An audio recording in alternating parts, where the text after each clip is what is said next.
Hello guys, welcome to Soul Fiction. So in this video, we will see the what if Naruto possessed the Jougan and won Kurotsuchi's heart. If you enjoy these kinds of stories, don't forget to show us some love by hitting the like button and subscribing to the channel. Your support means the world to us. Now, let's dive into the story. Chapter 1. The Unstoppable Shinobi. A warm breeze swept across the stony plains leading into the land of Earth, carrying the scent of dust and distant wildflowers. The late afternoon sun gilded the scattered peaks, casting long shadows that stretched along a lonely road toward Iwagakure. Although it was known as the hidden village of stalwart shinobi and unbreakable stone, the place was now bracing itself for something new, a presence more formidable than the mountains that ringed the horizon. Naruto walked calmly at the head of a small, diverse squad that included 2 kunoichi and 1 fellow male shinobi, each wearing the standard attire of their respective home villages. In their midst, conversations rose and fell, but not once did the group's collective focus shift away from the man in the lead. He was tall, lean with compact muscle, his golden hair slightly longer than the old days, the locks framing a face sculpted by countless battles and unwavering resolve.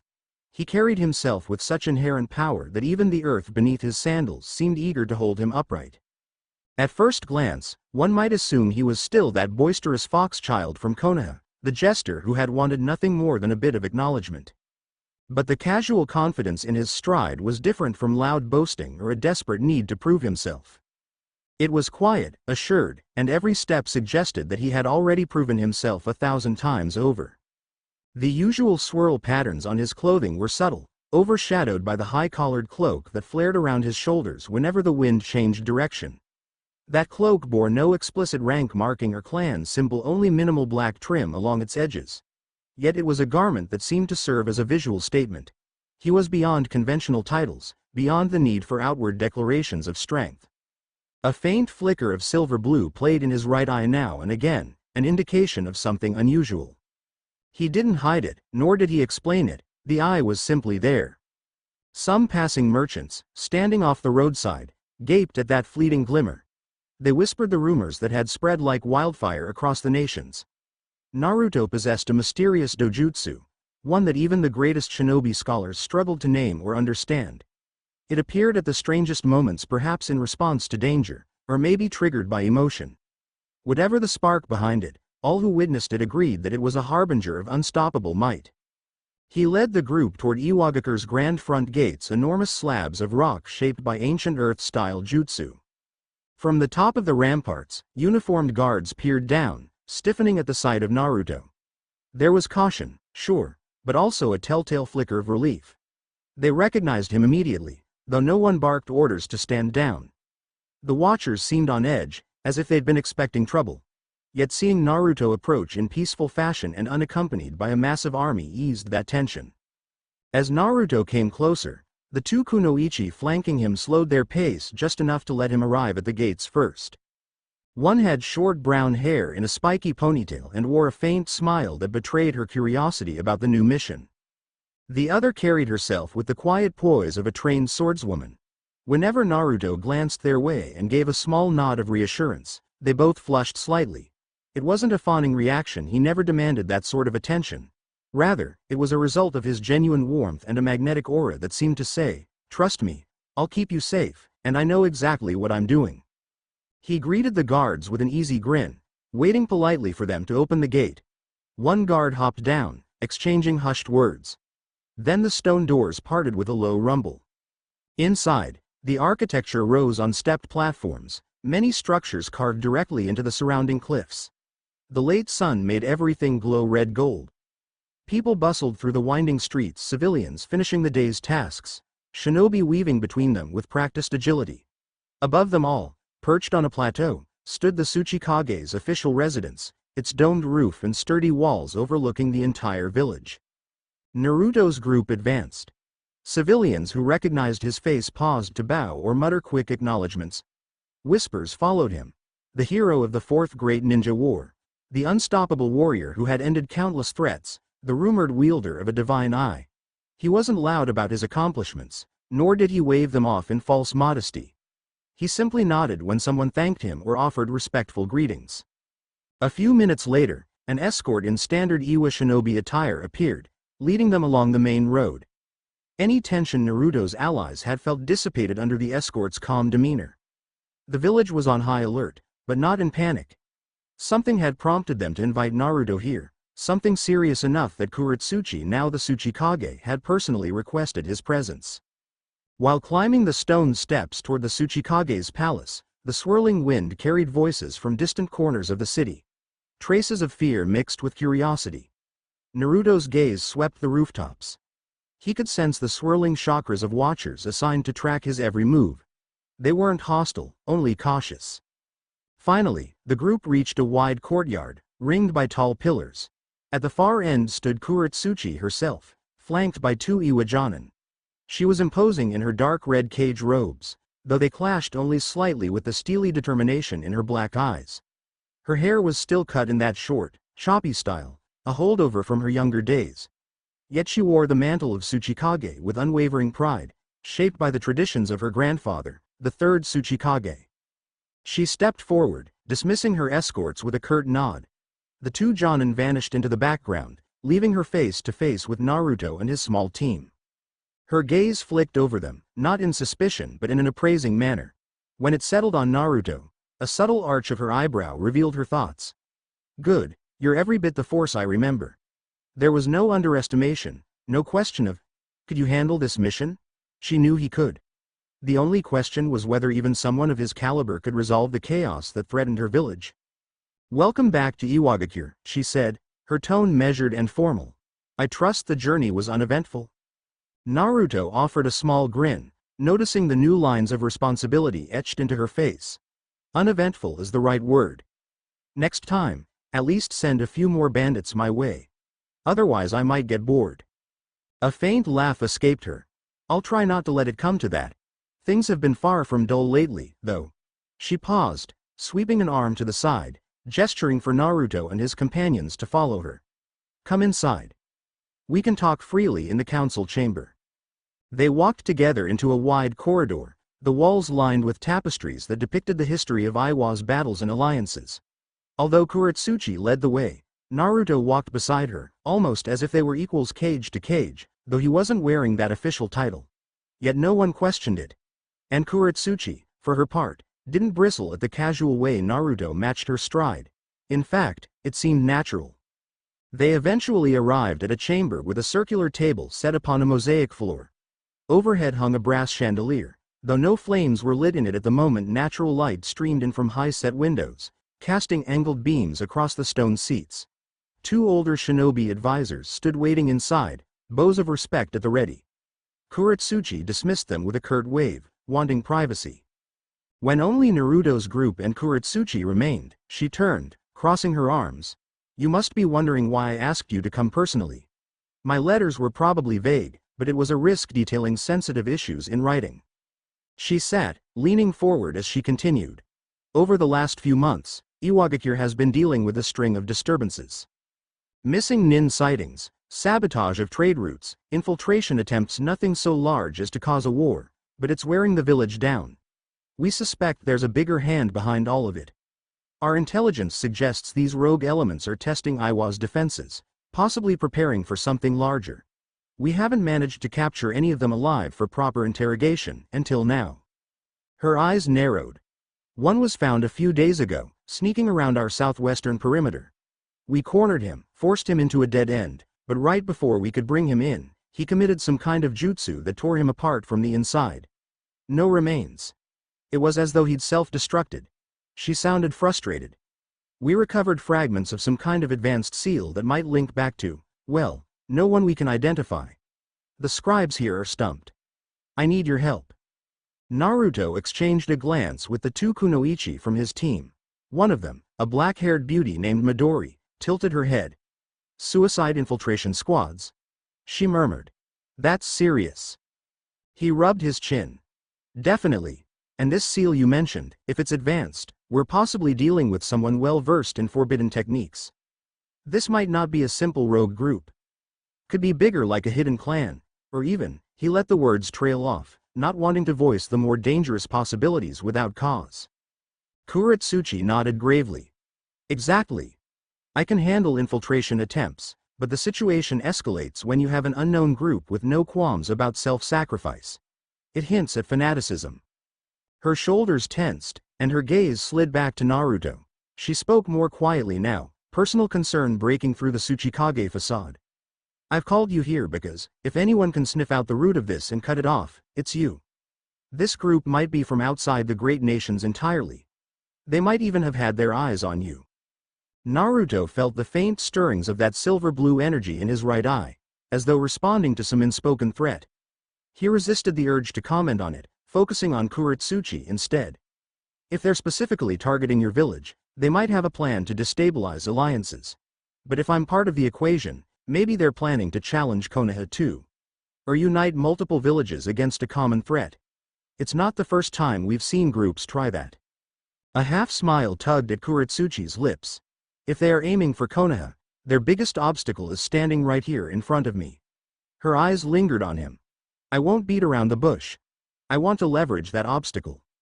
He returned her look with understanding. I get it. Let's start by gathering more intel. I'd like to inspect the southwestern perimeter where you cornered that infiltrator. I can have a squad assigned to you, or you can choose to move independently, she offered. Iwagakure is at your disposal. Just don't destroy too much of it, she added with a teasing glint, recalling old stories of his battles that had left craters in their wake. He chuckled. I'll keep it tidy. Kurotsuchi beckoned him forward. He glanced back at his teammates. Why don't you two explore the perimeter of the village? See if you can find signs of unusual chakra or infiltration patterns. Keep your eyes open, but don't engage alone. We'll meet back here at sunset. They nodded. One, a kunoichi with bright burgundy hair, shot him a quick, warm grin. Got it. Be careful yourself, she said, her tone edged with subtle concern. Naruto smirked. I'm always careful. With that, he turned back to Kurotsuchi. She led him down another corridor that opened into a private office, an area less formal than the council chamber. Here, scrolls were piled on a wide wooden desk, and maps covered almost every surface. He moved to one of the large maps tacked to the wall, scanning the southwestern portion. So you caught one of them here? He tapped a finger on an outpost near the base of a mountain pass. Kurotsuchi stood close beside him, so near he caught the faint hint of lavender perfume. Yes. 2 miles east of that outpost, actually, in a little canyon that cuts through the hills.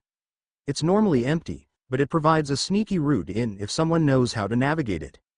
He glanced sideways at her, noticing how her dark eyes reflected the same determination she'd had in her youth, though now tempered by a leader's responsibilities. And you said there were no remains from the infiltrator? She sighed. He used some kind of jutsu that literally evaporated him. All that's left are fragments of a seal burned into the canyon's rock wall. My best fuinjutsu experts have examined it, but the design is incomplete. They can't reconstruct the original, so we're at a dead end. Naruto studied the map again, mentally piecing together potential infiltration routes, envisioning how a group might move unnoticed through the rugged terrain. We'll head out tomorrow morning. Before that, I want to do some recon around the perimeter in the evening, after I regroup with my team. Maybe check the outpost for any unusual chakra residue. If these guys are using advanced forbidden jutsu, sometimes they leave faint traces behind. Kurotsuchi's expression softened with relief. I appreciate that. The villagers are on edge. They try not to show it, but repeated infiltration attempts can shake morale. He offered a reassuring grin. We'll get to the bottom of it. Before leaving her office, he paused by the door. The hush between them stretched a moment. Despite the seriousness of the mission, there was a certain warmth in the air and unspoken familiarity. Kurotsuchi was the Tsuchikage, yes, but she was also a woman who had known Naruto during the war, fought alongside him, and come to respect him deeply. And Naruto, for all his confidence and power, wasn't oblivious to the fact that Kurotsuchi carried herself with a mix of pride and caution that he found intriguing. She was tough in a way few women were, and that toughness was tempered with a quiet vulnerability she rarely showed. He sensed it. He always did. He stepped out with an easy wave, heading off to reconnect with his 2 kunoichi teammates at the village gates.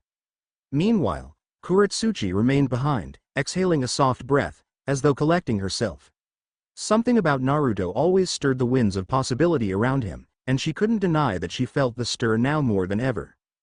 The marketplace bustled with end-of-day activity. Vendors called out last-minute deals, children ran around with sticky hands, and traveling merchants haggled in low voices. Naruto wandered through the stalls, scanning for any sign of infiltration. He listened for rumors or suspicious talk, occasionally stopping to chat with locals who recognized him. A cluster of Iwa genin trailed him, clearly enthralled. He offered them a friendly smile, gave a quick wave, and they scattered off to brag to their friends. Everywhere he went, that sense of reverence followed. No one doubted who he was, or what he was capable of. Eventually, he reached the southern wall of the village, where his teammates were supposed to meet him. He spotted them perched on a low wall, exchanging banter with each other. They sprang to their feet at his approach. Midori, the burgundy-haired kunoichi, patted the pouch at her hip. "I mapped out some sightings from the village reports," she said without preamble. "Looks like these infiltrators prefer rocky gullies and canyons that run parallel to the official roads." The other kunoichi, a short-haired one named Sasama, nodded. "No major suspicious activity in the last few hours, though. It's quiet out here right now." Naruto took the small scroll Midori offered, skimming it. "Good. Let's do a quick perimeter sweep, then I'll head to the southwestern outpost early tomorrow." He glanced up at the setting sun, which painted the sky in shades of crimson and gold. "We've got time before nightfall." They leapt down from the wall together and made their way around the perimeter, occasionally stopping to talk with stationed guards or examine a newly installed barrier jutsu. Naruto scanned the terrain, eyes flicking from cliff to cliff. High overhead, hawks circled. The wind was picking up, carrying a slight chill as dusk settled. It was during this slow patrol that an older Chunin guard approached, saluting stiffly. "Lord Naruto?" Naruto's brow quirked, but he kept his voice friendly. "Just Naruto is fine." "Forgive me," the man said, exhaling in relief, "but we received a message from the Tsuchikage's office. She wants to see you before nightfall. Something about a sealed fragment. They might have found new information." Naruto exchanged a quick look with Midori and Sasama. Both shrugged. "Go," Midori said. "We'll finish the perimeter check. We're almost done anyway." He clapped her shoulder in thanks, then turned back toward the Tsuchikage's palace, moving at a brisk pace.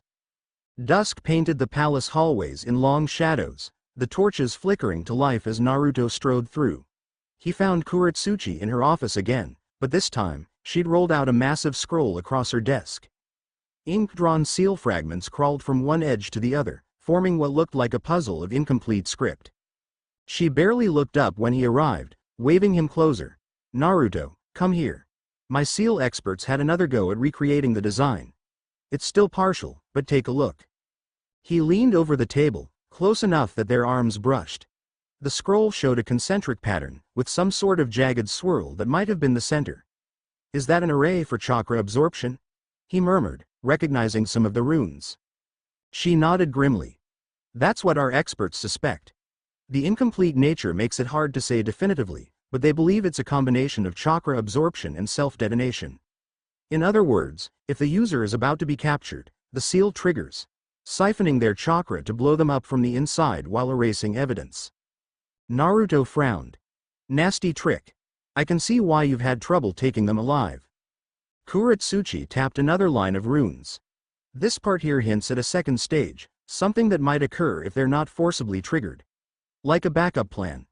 We don't know what that second stage is, maybe a timed release or a remote activation." His voice turned thoughtful. "If there's a remote activation, it means someone on the outside can blow these operatives up at will. That implies a large organization, or at least a specialized group with strong seal masters." He sensed the slight shiver of chakra in his right eye, as though the Jougan resonated with the conversation. He forced it down, not wanting to interrupt her flow. "Any chance we can set up a detection barrier specifically for these infiltration seals? Something that tags the presence of the seal's formula if they get too close?" She considered. "My best barrier experts are working on it. The patterns are so complex that we're only 70% sure we could detect them before it's too late. It's better than nothing, though. It might help." They exchanged more ideas about fortifying the southwestern perimeter. The conversation was laced with quiet intensity, both of them aware that time was short. The night was deepening, and soon the flickering torches would be the only light. But despite the gravity of the situation, Naruto caught Kurotsuchi's gaze lingering on him occasionally. Once their discussion had reached a tentative plan, she stood straighter, rolling the scroll closed. I'll organize squads to start implementing these new measures. You should get some rest. Tomorrow will be a busy day. He nodded, though he didn't immediately turn to go. Instead, he let his gaze roam the office, from the battered training mannequin in the corner to the small potted plant on the windowsill. Then he returned his attention to her. You're handling all this stress well, he observed softly. Being the Tsuchikage isn't easy, especially when your village faces a hidden threat. She shrugged, her expression wry. I can't afford to show weakness. Not in front of the council, not in front of the guards. If I do, everyone loses heart. Naruto stepped closer, the sincerity in his voice cutting through the evening hush. There's a difference between weakness and acknowledging you can't do everything alone. She glanced away, but a faint smile curved her lips. You're right. That's why I called you. He reached out and gently tapped a knuckle against her upper arm. I'll be in the guest quarters if you need me. Don't hesitate to let me know if something else comes up. Kurotsuchi's gaze slipped back to his, and there was a flicker of appreciation, and perhaps something warmer, in her eyes. I'll remember that. Night fell across Iwagakure in a quiet hush, the full moon illuminating the stone structures. Naruto's guest quarters were modest, a single room with a low table and a neatly laid out futon. A window overlooked the main courtyard, where a few sentries did their rounds with lamps. He stepped onto the small balcony to watch the moonlight glint off the surrounding cliffs. Though he was accustomed to a faster-paced environment, missions taking him from one battlefield to the next, the hush here felt strangely comforting. The walls of Iwagakure were sturdy, and despite the infiltration threat, the village seemed content in its mountain cradle. Naruto let his thoughts drift. What kind of foe would orchestrate infiltration squads with self-detonation seals, presumably to glean information about Iwa's defenses? And if they truly had a remote detonation option, that meant tight coordination. Fanatics, or perhaps ninja enslaved by a powerful jutsu caster. A faint shift in the air snapped him to alert. He tensed, pivoting around in the darkness. Instantly, his chakra senses flared, scanning. Then he relaxed. The presence was familiar. A woman's voice came from just beyond the balcony. Easy, big guy, it's me. Midori emerged from the gloom, balancing on the outer ledge with feline grace. I thought I'd find you awake. Figured we could compare notes on the perimeter sweep. She hopped over the railing, landing beside him. Naruto smiled. You're persistent. She shrugged lightly, crossing her arms. Guilty. Also, I can't help it if I prefer your company over an empty bunk. Her tone was playful, but not coarse. She'd served under Naruto for a while now, and while she harbored a clear admiration for him, she never turned it into anything disrespectful. He leaned back against the balcony railing, arms folded over his chest. So, any big revelations? She shook her head, the moonlight catching the edges of her burgundy hair. Not really. The southwestern watchtower is on alert, but they haven't seen a thing since the infiltration attempt. It's as if these rogues are lying low until we drop our guard. Naruto sighed. I suspect tomorrow we might find something in that canyon. If nothing else, we'll get a better read on the jutsu they used. Midori took a step closer. As long as you're leading us, I'm not worried. Her voice dipped, carrying a softness that was almost teasing. We all know what you're capable of. He looked at her, noting the gentle arch of her cheekbones, the flicker of what could be flirtatious daring in her eyes. Current of awareness hummed between them. Naruto wasn't naive, he knew his own draw. He also knew that different people were attracted to different facets of him. Midori, for her part, seemed entranced by his power and leadership. She respected the shinobi he'd become and found it exciting. He let a small grin curl his lips. Confidence is good, but don't forget your training, or rely too heavily on me, if you let your guard down. She cut him off with a playful laugh. Don't worry, I've no plans to be a damsel in distress. Their eyes met in the hush of the night. For a fleeting moment, he considered leaning in, bridging that tension with a direct kiss. He had done so before with other kunoichi who caught his fancy, always respectful, always sure of himself. But something in him whispered caution. The mission was heavy, and the situation with Kurotsuchi was interesting, to say the least. Sensing his unspoken hesitation, Midori gave him a knowing smile. You're thinking too hard, she teased, pressing the briefest peck to his cheek. Consider that a good night encouragement. He grinned, acknowledging her boldness with an appreciative glint in his eyes. Right. Good night, Midori. She slipped back over the balcony railing with ease, dropping into the darkness below, presumably to return to her own quarters. Naruto took a breath. The cool air pressed against his cheek where her lips had touched. He was used to such encounters, he never asked for them, but it would be a lie to say he didn't enjoy them, or the closeness and admiration from allies who fought beside him. Still, there was something about Kurotsuchi that lingered in the back of his mind.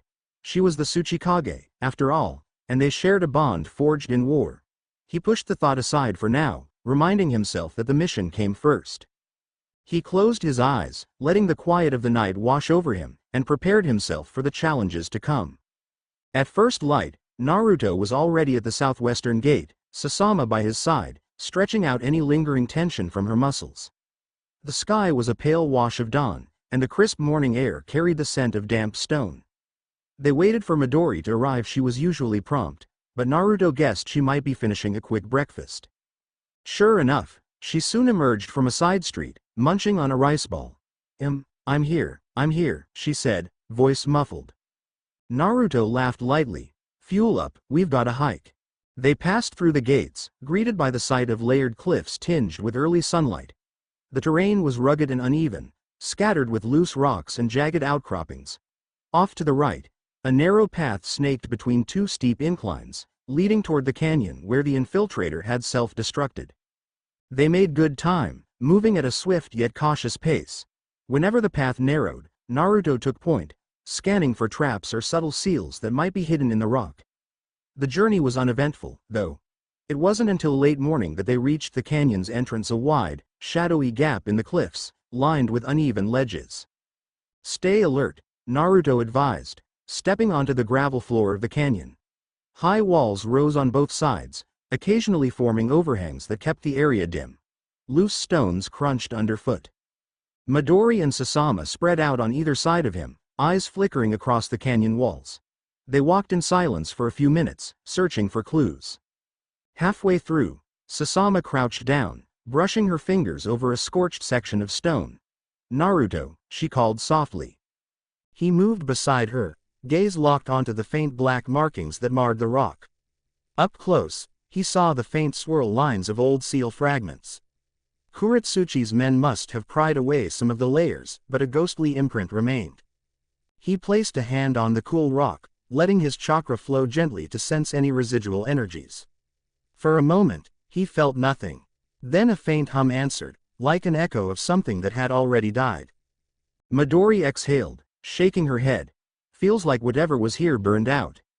Yeah, Naruto agreed, stepping back, but let's keep looking. They continued deeper into the canyon. Oddly, it remained quiet. Too quiet, perhaps. The wind that had greeted them earlier seemed to die as the walls closed in. The path narrowed, funneling them toward a set of large boulders that partially obstructed the way forward. Naruto's senses prickled. He raised a hand, signaling the two kunoichi to halt. A hush fell over them as they listened. A faint shuffle echoed behind the boulders.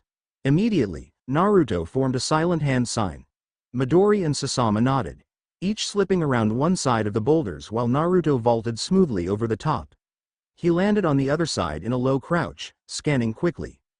There, a lone figure was crouched among the rocks, rummaging through what looked like a collapsed hideout. The figure wore a hooded cloak, face partially obscured by a dark cloth mask. They froze upon spotting Naruto, eyes widening in unmistakable alarm. Naruto's presence radiated such dominance that the figure hesitated for a heartbeat, as though considering an immediate retreat. But flight seemed impossible. Midori and Sasama were already sliding in from the sides, cutting off escape routes. The figure glanced left, then right, before releasing a trembling breath. Naruto didn't sense raw malice from them, just fear. You're cornered, he said softly, stepping forward with no aggression, but an undeniable confidence. Lower your weapon and maybe we can talk. The figure was breathing rapidly, eyes darting around in desperation. Then they sprang into a hand seal. Naruto moved faster, bridging the distance in a blink, grabbing the figure's wrist before the seal could form fully. He twisted gently, disarming the jutsu, his own chakra surging to suppress any further attempts. Enough, he said, voice calm but firm. The figure's hood fell back, revealing a young woman, perhaps in her early 20s, with a tight-lipped expression. Her hair was damp with sweat, and her eyes flicked to Sasama and Midori, who'd drawn kunai. Naruto slowly released the pressure on her wrist, but kept hold to ensure she couldn't perform any dangerous signs. "We're not here to harm you," he said, "unless you force our hand." Sasama stepped closer, her voice cool. "Are you one of the infiltrators who's been snooping around Iwagakure?" For a moment, the woman said nothing, fear warring with defiance. Then she spat out words in a dialect that was unfamiliar. It sounded like a half-formed blend of the Land of Earth's accent with something else. Naruto's eyebrows rose. Midori frowned. "She's not speaking any language I know." Naruto studied the woman's expression carefully. She was clearly terrified. If she was part of the group that used the suicide seals, they might have a failsafe hidden on her. He carefully felt along her cloak, checking for any sign of a seal tag. She jerked away, nearly frantic. "Let me go," she rasped, in more coherent words this time. "If they find me here, I'm—" She broke off, eyes wild. Naruto's grip tightened again. "If who finds you?" She glared, trying to yank free. "You don't understand." Sasama glanced at Naruto. "She's definitely hiding something." Still calm, Naruto locked eyes with the woman. "You've got one chance. Work with us, or this ends badly. There's no reason for you to die out here. I'm not your enemy unless you make me one." For the briefest instant, the woman seemed to waver. Her gaze flickered to Midori's kunai, then to Naruto's unshakable stance. A trembling breath left her lips. I can't go back. They'll kill me if I fail." Naruto's voice softened. "Maybe we can keep you safe, but you need to tell us who they are." She hesitated, tears gathering at the corners of her eyes, though she blinked them away. Finally, she swallowed hard and spoke in a low whisper. "They're the Stone Eaters. That's what I call them. Anyway, it's not their official name. But that's what they do. They devour everything in their path. They want to tear down Iwagakure from the inside."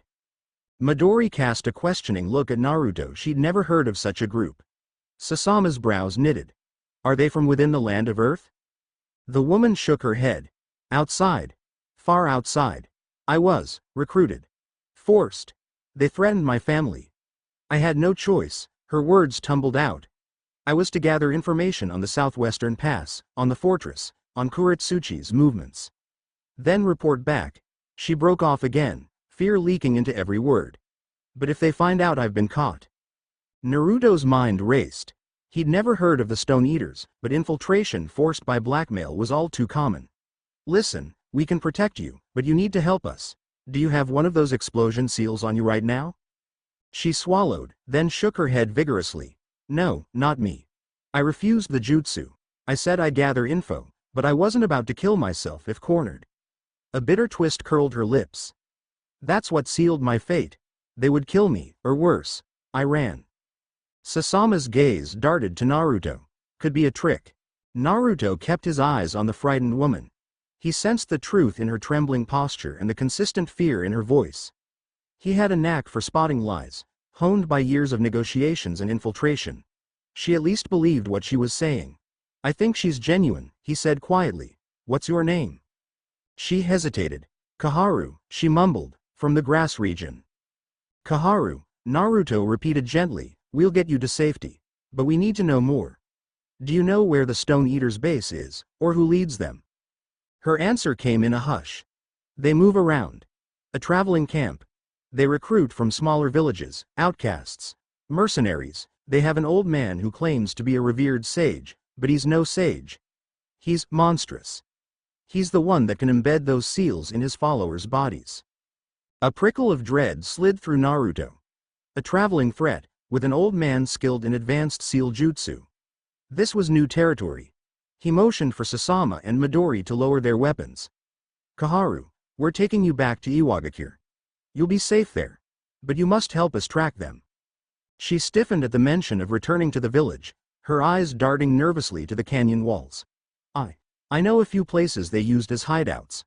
I'll tell you everything if it means I don't have to go back to them." Naruto nodded, offering what he hoped was a reassuring smile. "Let's go, and stay close." Just as he turned, something in the air shifted. His right eye twitched, and the Jougan flickered to life, capturing the movement of chakra behind them. A flash of cold danger.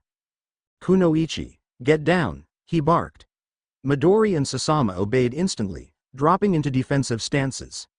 A flicker of forms soared down from the canyon ridge, two masked figures, each wearing drab uniforms. They landed, brandishing short blades that glimmered with an eerie glow. Kaharu gasped, stumbling behind Naruto. "They've come." The masked figures wasted no time, surging forward. Their speed was impressive, but Naruto was faster. In a fluid burst of motion, he cut off their approach. He parried the first blade with a palm strike that deflected the attacker's weapon, then pivoted and drove his elbow into the second attacker's chest, sending them crashing into the rocky wall. Midori sprang into action, her kunai meeting the first attacker's short blade in a shower of sparks. Sasama circled around, weaving quick hand seals. A gust of wind chakra burst outward, forcing the attackers back. Naruto's gaze sharpened. Through the Jougan's lens, he saw a swirling darkness in their chest cavities, a seal identical to the ones Kurotsuchi had described. The infiltration squad's calling card. "They've both got that explosive jutsu," he warned. "We have to disable them before they trigger it." Sasama hissed a curse. "That means we can't hit them too hard, or we risk activating it." Naruto grimaced. This'll be tricky, but he was done underestimating them. Gathering his chakra, he performed a lightning-fast combination of hand seals. An invisible wave of pressure erupted from him, targeting the seals in their chests. His Jougan pulsed, allowing him to sense the intricate lines of the forbidden jutsu.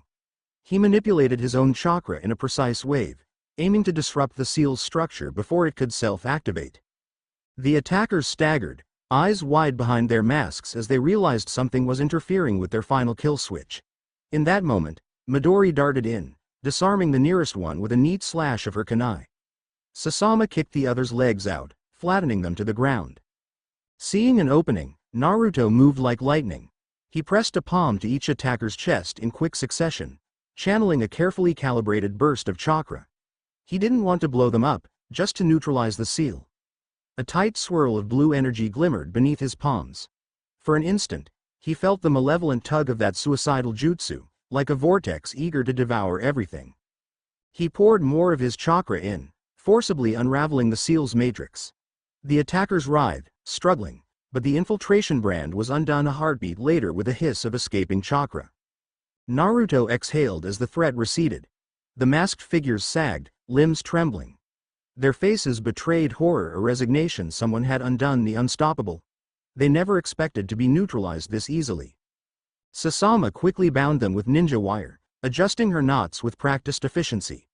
Midori kept her kunai at the ready, gaze sharp. Kaharu stared, stunned, her mouth parted in silent amazement. Naruto regarded the subdued infiltrators with a mixture of pity and determination. "We'll take them back to Iwagakure. Maybe we can get real information out of them now that their kill switch seal is destroyed." He straightened, noticing how the attacker's eyes flicked in terror at him. They never thought they'd be captured alive, he mused. That was probably unthinkable. Kaharu edged closer, voice trembling. "You saved them from the seal? You can do that?" Naruto simply nodded. "We'll see if they cooperate."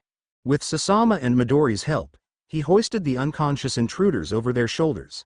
Kaharu followed behind, careful not to step on any loose rocks. Her gaze lingered on Naruto's right eye, which still faintly gleamed with that silver-blue radiance. She looked both odd and uncertain, as if questioning whether she was safer with him or at risk for crossing paths with a being of near godlike power. They made their way back to Iwagakure under the hot midday sun, sweat trickling down their temples. A squad of Iwa shinobi patrolling the outskirts intercepted them, eyes widening at the sight of the captured infiltrators. "Open the gates," Naruto ordered, voice carrying enough authority that the guards complied without a second thought. Word spread quickly. By the time they reached the Tsuchikage's palace, a small crowd had gathered, hush falling as they saw two infiltration agents brought in alive. Kurotsuchi was waiting in the courtyard, flanked by her loyal Jonin. Her eyes flicked between Naruto, the captives, and Kaharu. She looked momentarily stunned. "You actually caught them?" Naruto shrugged, though there was a hint of pride in his smile. Didn't see any point in letting them blow themselves up. Kurotsuchi signaled her Jougan. Take them to the holding cells. Make sure they're under maximum security. We can't risk them escaping or triggering any remaining seal. Yes, Lady Tsuchikage, her guards answered, hurrying away with the prisoners. Kurotsuchi's gaze landed on Kaharu. And who is this? Naruto introduced her quickly. Kaharu says she was coerced by these rogues, the ones she calls stone eaters. She's willing to help us track them, in exchange for protection. Kurotsuchi studied Kaharu, who fidgeted nervously under that scrutiny. Then, with a curt nod, the Tsuchikage turned on her heel. Follow me. Let's talk inside. Inside the now familiar council chamber, the tension pressed in on them. Kurotsuchi sat at the table's head while Naruto, Midori, and Sasama stood to one side. Kaharu hovered near the entrance, uncertain. Sit, Kurotsuchi said, tone gentler now, gesturing for Kaharu to take a chair. The young woman did so, bowing her head. Thank you. Tell me everything, Kurotsuchi said. Don't leave out any detail, no matter how small. Kaharu took a shaky breath, describing how she'd been approached by a masked recruiter months ago, enticed with promises of money for her struggling family. When she tried to back out, threats followed. She overheard talk of infiltration squads, each bearing that suicidal seal. The old man behind it, some sort of twisted seal master, orchestrated everything from the shadows, never staying in one place for long. They call themselves stone eaters because they believe they'll devour the great nation's stone foundations and reshape them, she explained. It was just their first big target. They want to break morale here before moving on to other villages. By the time the rest realize what's happening, they'd be entrenched. Then, they plan something bigger. Kurotsuchi's brow furrowed. And do they have connections inside Iwagakure itself? Any traitors? Kaharu shook her head. I don't know. I was never told of direct contacts, but it wouldn't surprise me. The old man has a knack for infiltration. Naruto rested a hand on the back of a chair. They'll likely retaliate once they learn 2 of their agents were captured. We need to press our advantage, see if we can get those agents to talk. If not, he glanced at Kurotsuchi, I can try to unravel more information from their seals. Sometimes the residual chakra patterns can lead us back to their source. Her eyes flicked to him, considering. That might be dangerous. He shrugged. I'll handle it carefully. Kaharu bowed her head lower. I've said all I know. Can I go somewhere safe now? Kurotsuchi nodded, signaling for a nearby chunin. Escort Kaharu to a secure guest room. Treat her well, but keep an eye on her. She's under protective custody until further notice. The chunin saluted and led Kaharu away. The door shut behind them, leaving Naruto and Kurotsuchi momentarily alone again, with Midori and Sasama politely stepping back to the corridor. Kurotsuchi drew in a long breath, pressing her palms against the tabletop. This is bigger than I anticipated. We're not dealing with random rogues. It's a coordinated movement. And they've targeted Iwagakure as their stepping stone to the rest of the ninja world. Naruto nodded. Now that we have 2 of their agents, we might pry out more details, but it'll be a race against time. We need to stay on guard in case they launch a rescue attempt or new infiltration. She smiled wryly. You really do live up to your reputation, again. Not that I doubted you, but capturing 2 infiltration agents alive, in a canyon full of potential hazards, is no small feat. Her tone softened. Thank you. He dipped his head in acknowledgement, but his eyes sparkled with quiet humor. I suspect you didn't call me here to fail. Her lips twitched into a half smile. I suppose not. For a moment, neither spoke. The tension of impending battle, the relief of a small victory, and the spark of old camaraderie wove together in that silent exchange. Finally, Naruto cleared his throat.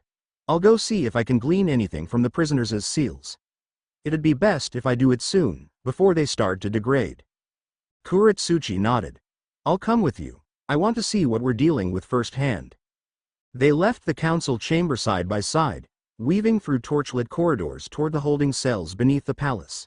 The air grew cooler, the walls thick and unadorned. Guards posted at intervals stiffened, saluting them as they passed. When they reached the iron doors leading to the interrogation chamber, Kurotsuchi signaled for the guards to open them. Inside, the space was dim, only a single overhead lamp providing illumination. Seals lined the walls, ensuring no one could use jutsu to escape. The two infiltrators were bound to chairs, their masks removed. One was male, one female, both young. They stared ahead with hollow eyes, the weight of their predicament palpable. Iwa's top interrogator, a stern-faced Jonin, hovered nearby, clearly frustrated at the pair's silence thus far. Naruto stepped forward, and at the sight of him, the captives tensed. Fear rippled through them. He exuded that overwhelming aura, the kind that told them any attempt at trickery would be futile. "Have they said anything?" Naruto asked the Jonin. "Nothing coherent," the Jonin replied. "They tried cursing us in some foreign tongue, but we understand none of it. Attempts at standard interrogation jutsu have yielded minimal results. They appear heavily indoctrinated." Naruto nodded. "Let me try something else." He closed his eyes for a moment, centering himself. Then he opened them, letting the Jougan fully manifest. The silver-blue iris glowed faintly, swirling with power. He placed a hand near the male captive's chest, not touching him but hovering an inch away. Through the Jougan, he traced the remnants of the explosive seals pattern that he had disabled. Flickers of dark lines still clung to the captive's chakra network, like a brand. Naruto's expression tightened as he probed gently with his own chakra. He felt intangible echoes of the seal's origin, some residual signature that might link back to the jutsu caster. Like following faint footprints in the dark. "Aha," he murmured under his breath. "There's a residual signature, it's an odd frequency, almost like a unique chakra wave." He poured more of his energy in, weaving it carefully so as not to reawaken the seal.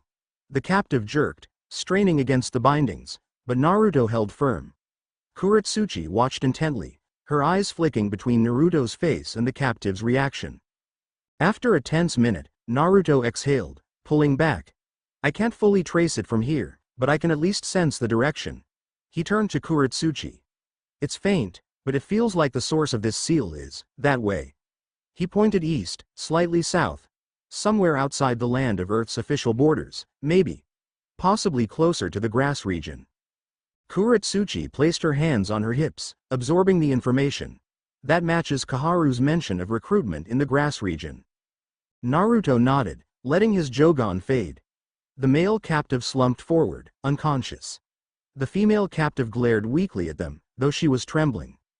"You can stand guard over these two," he said to the Jonin. "Keep them alive. We might need more. But for now, we have a direction." As they left the chamber, Kurotsuchi's eyes were alight with fresh resolve. So, an out-of-nation threat gathering near the grass region, possibly moving around. If we move now, we might be able to catch them off balance. They emerged into the corridor. She turned to Naruto. "I know it's asking a lot, but will you continue helping us track them? The alliance with Konoha is strong, but these infiltration attempts feel personal to Iwa, and I trust you." He regarded her, that confident tilt to his smile never wavering. "Of course. We'll move soon. Let's plan carefully, though. I don't want to walk into a trap with 1,000 suicide bombers, especially if they have more advanced seals we haven't seen." She gave a sharp nod. "We can convene a strategy session with my top Jonin. Then we'll organize a small expeditionary force. Not too large or obvious stealth is key. I'll have Sasama and Midori join me on that force. They're dependable." Kurotsuchi's gaze flicked away, almost as if she didn't love the idea of Naruto being surrounded by other kunoichi, but she said nothing about that. Instead, she cleared her throat. "Yes, that makes sense. We can't afford to send a full company and risk detection." Naruto rested a hand lightly on her shoulder, a friendly gesture that carried a subtle current of warmth. "We'll end this, Kurotsuchi. I promise." A faint smile touched her lips. "I believe you." They gathered in the Tsuchikage's briefing room an hour later, joined by a half-dozen of Iwa's elite Jonin. Scrolls and maps were spread across the table, with Kurotsuchi at the head. Naruto, Sasama, and Midori stood to her right. The Jonin formed a semicircle around them, paying close attention. Naruto explained what he'd gleaned from the captives and the approximate direction of the seal's origin. Sasama added details about the terrain near the grass region. Midori highlighted potential infiltration routes on the map. The Iwa Jonin asked pointed questions, each trying to shape a cohesive plan. Finally, Kurotsuchi tapped a marked circle on the map. "We'll form a team of 8. We'll travel quietly, avoiding main roads. Naruto, you'll lead, given your ability to sense the seal's residue. Once we find their camp, we strike before they can mobilize or relocate. One of the Jougan, a tall man with iron-gray hair, spoke up. And if they have more infiltration squads waiting for us? Kurotsuchi's voice was steady. Then we'll adapt. But we can't sit idly by and wait for them to strike again. We have the advantage of surprise.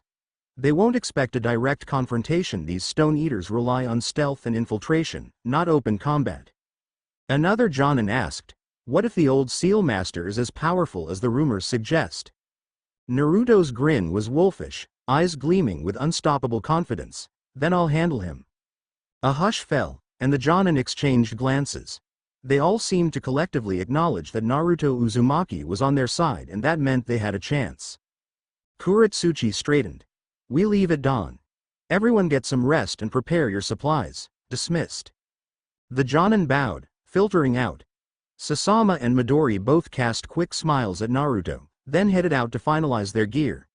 That left Naruto and Kurotsuchi alone once more, the map still spread on the table. She turned to him, arms crossed. You're sure about this?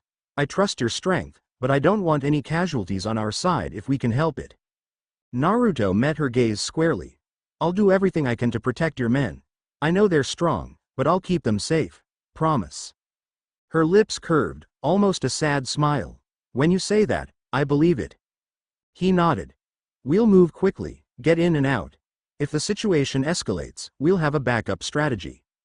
She exhaled, some tension leaving her shoulders. All right, then. Let's rest up. He stepped closer, lowering his voice. Kurotsuchi, you've grown into the role of Tsuchikage very well. I can see it in how your men respect you, how you handle the crises. Don't doubt yourself. Her eyes flickered with gratitude. She swallowed, struggling with what to say. In the lingering moment, she reached up and squeezed his arm lightly, an uncharacteristic display of openness. Thank you for being here. He held her gaze. Anytime. She drew her hand back, her cheeks coloring faintly. Then she cleared her throat, stepping away. We'd better get some rest before dawn. Naruto inclined his head, smiling. You too. Night shrouded the village. Unlike the previous night, there was a tangible current of anticipation in the air. Everyone who had been briefed on the mission knew tomorrow could decide Iwagakure's fate. If they could eliminate or drive off the Stone Eater's leadership, future infiltration attempts might crumble. If they failed, the next wave of attacks could be disastrous. Naruto found himself pacing the palace corridors, making a final mental checklist of what he needed. He passed by a window overlooking the courtyard where squads were doing late-night drills, presumably to stay on high alert. At the far end of the hallway, a figure leaned against the wall. Kurotsuchi, arms crossed. She glanced up when she saw him, stepping forward. You haven't turned in yet, he observed, noticing the slight shadows under her eyes. She half smiled. Neither have you. They walked side by side, heading toward the open courtyard. The moon overhead was nearly full again, bathing the area in pale light. A faint breeze ruffled their cloaks. Kurotsuchi stopped near a raised stone platform. When I was younger, I used to train here with grandfather. He always told me I had a temper, that I needed to be calm like stone. But that was never me. She glanced at Naruto. He also told me stories of how you turned the tide of the war. Naruto chuckled softly. The old man was something else. He grew thoughtful. Guess he recognized you had your own style. That's what being Kage is about, leading with your own strengths. She looked away, her voice subdued. I just don't want to let my village down. He lifted a hand, gently tilting her chin so she faced him. You're not letting anyone down. I see how you lead them, how they trust you. You're everything a Kage should be. For a moment, the tension of the mission, the infiltration threat, even the hush of the courtyard seemed to fade into the background. Their eyes locked, and a different current passed between them, one not of duty, but of personal connection. She swallowed, as if an inner conflict raged behind her dark irises. Naruto, I. He closed the distance, his free hand settling lightly at her waist. Not forceful, but sure. She tensed for half a heartbeat, then let out a shaky breath.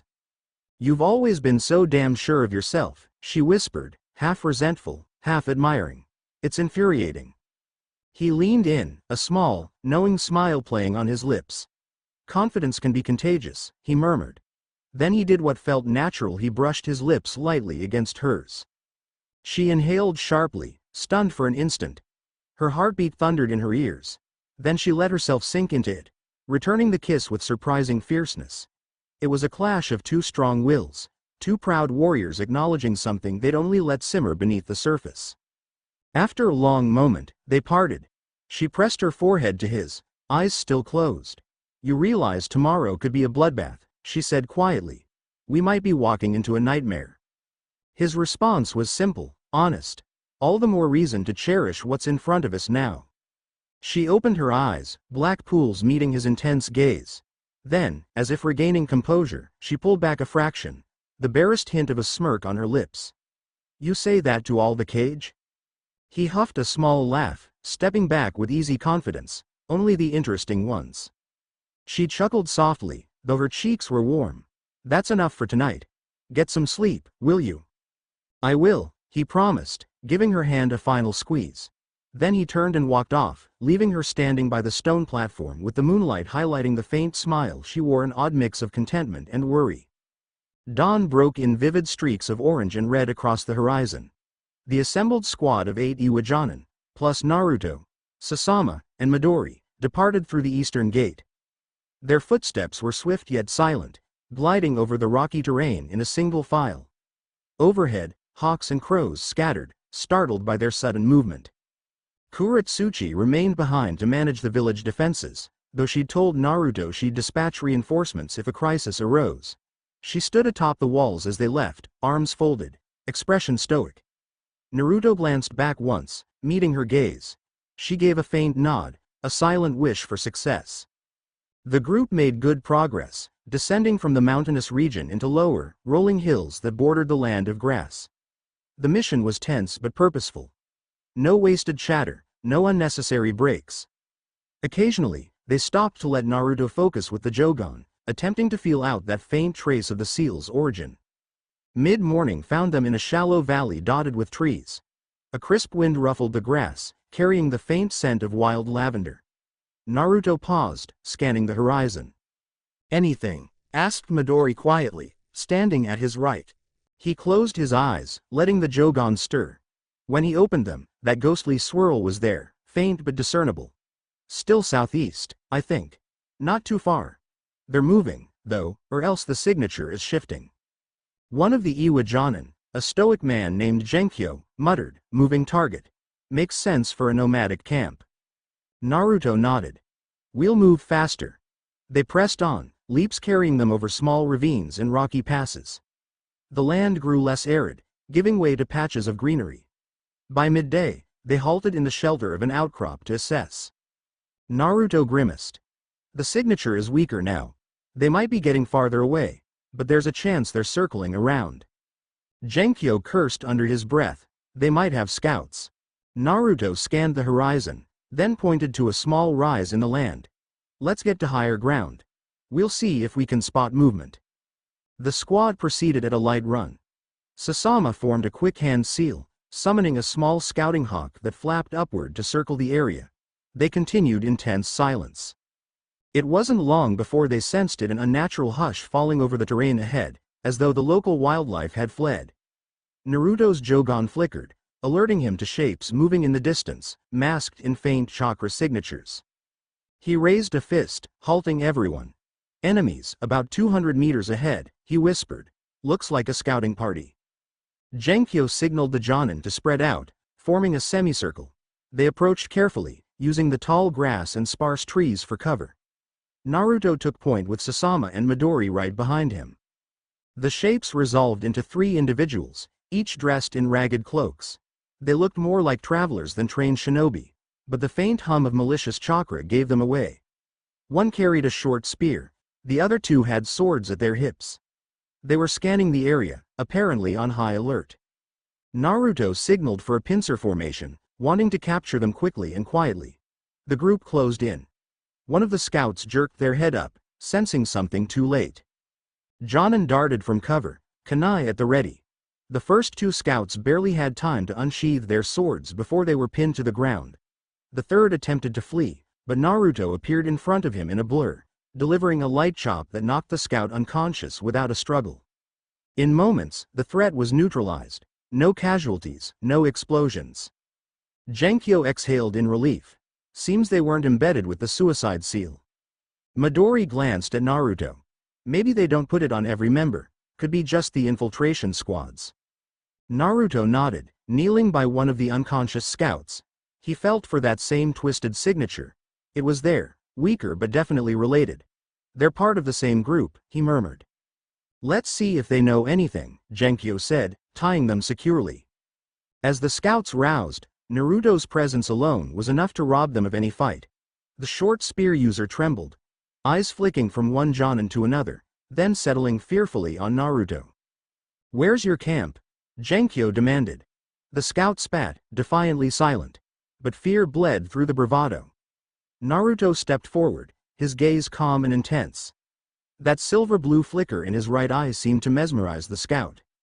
You know who I am, Naruto said quietly. You know I can break any seal you have, or unravel any trick your leader thinks he can play. If you want a chance to walk away alive, talk. The scout swallowed, sweat beading on his forehead. You're the demon of the war, the one who. Naruto's expression was unmoving. Yes, that's me. After a beat of silence, the scout broke. They moved the camp last night, south, toward the old boundary line between earth and grass. They planned to cross into the land of rain eventually, but right now they're camped in a ravine a few miles from here. That's all I know. Genkyo pressed. How many? 24, the scout gasped. Some are nin, others are mercenaries. Their leader, the old man, he's got a handful of chosen guards. They're the real threat. Naruto exchanged a quick glance with Genkyo. We can handle 24, he said confidently. What about any large-scale jutsu or traps? The scout hesitated. I heard rumors. He's been perfecting a new seal, something bigger than the suicide brand. Naruto's eyes narrowed. A large-scale destructive seal, I'm guessing. The scout nodded miserably. He calls it the Stonebreaker, said it would bring Iwagakure to its knees. Genkyo set his jaw. All right, that's enough. He turned to Naruto. We should move, quickly, before they shift camp again. Naruto agreed. Let's go. We'll keep these scouts bound and leave a small guard behind. The rest of us push forward. I want to hit them before dusk, or we risk them slipping away in the night. He glanced at Sasama. You up for some infiltration? She grinned, flexing her fingers. Always, Genkyo assigned 2 Jonin to stay with the prisoners, ensuring they didn't escape or tip off their allies. The remaining 6 Jonin plus Naruto's 2 Kunoichi accompanied him southward, following the scouts' directions. Tension coiled in their stomachs, each step carrying them deeper into the domain of this unknown seal master. Late afternoon light slanted through the twisted rock formations near the old border. Low clouds gathered overhead, hinting at possible rain. Naruto's group crouched behind a ridge, peering down into a narrow ravine. In the distance, tents dotted the dusty ground, forming a makeshift camp. A few figures milled around, tending to small fires or patrolling the perimeter. At a glance, it looked disorganized, no clear uniform, no large banner. But Naruto's Jougan revealed the swirling tangle of chakra signatures that dotted the camp. Many were faint, but a few glowed with unsettling intensity. He pointed to a larger tent near the back, partially obscured by an outcrop. That must be the center of operations. I can sense something ominous there. Probably the old seal master. Genkyo nodded, lips thinning. Looks bigger than we expected. We have to assume they'll have watchers posted. Sasama scanned the ridges flanking the ravine. We can approach from the east, using the terrain as cover. Midori frowned. But if they hear us coming, they'll scatter or set off something catastrophic. Naruto steeled himself. Then we'll be swift. I'll go for the old man immediately. If he's controlling any large-scale seals, taking him out first is the safest move. The rest of you handle the camp, neutralize resistance, and capture anyone you can. Genkyo hesitated. Are you sure you should go alone? Naruto offered a calm smile that radiated a quiet, unstoppable confidence. Trust me. The Jonin gave him a grave nod. All right. But we'll back you up once we clear the camp's perimeter. Naruto, Sasama, Midori, and the 4 Iwajanin silently descended into the ravine's eastern entrance. They moved like ghosts, weaving between rocks and using any cover available. The wind shifted, rustling the tents, carrying faint murmurs of conversation from the enemy camp. When they were close enough, Naruto signaled a halt. "On my mark, we strike." He closed his eyes briefly, focusing on the wellspring of chakra inside him. The presence of the Jougan pulsed, giving him a heightened awareness of the environment. He opened his eyes and said, "Now." In an instant, they sprang into action. Sasama and Midori dashed forward, taking out 2 perimeter sentries with swift strikes. The Iwajanin fanned out, launching silent takedowns on unsuspecting mercenaries. Shouts erupted as the camp realized they were under attack. Naruto blurred past the confusion, heading straight for the large tent. A pair of guards rushed at him, brandishing swords. He sidestepped their attacks effortlessly.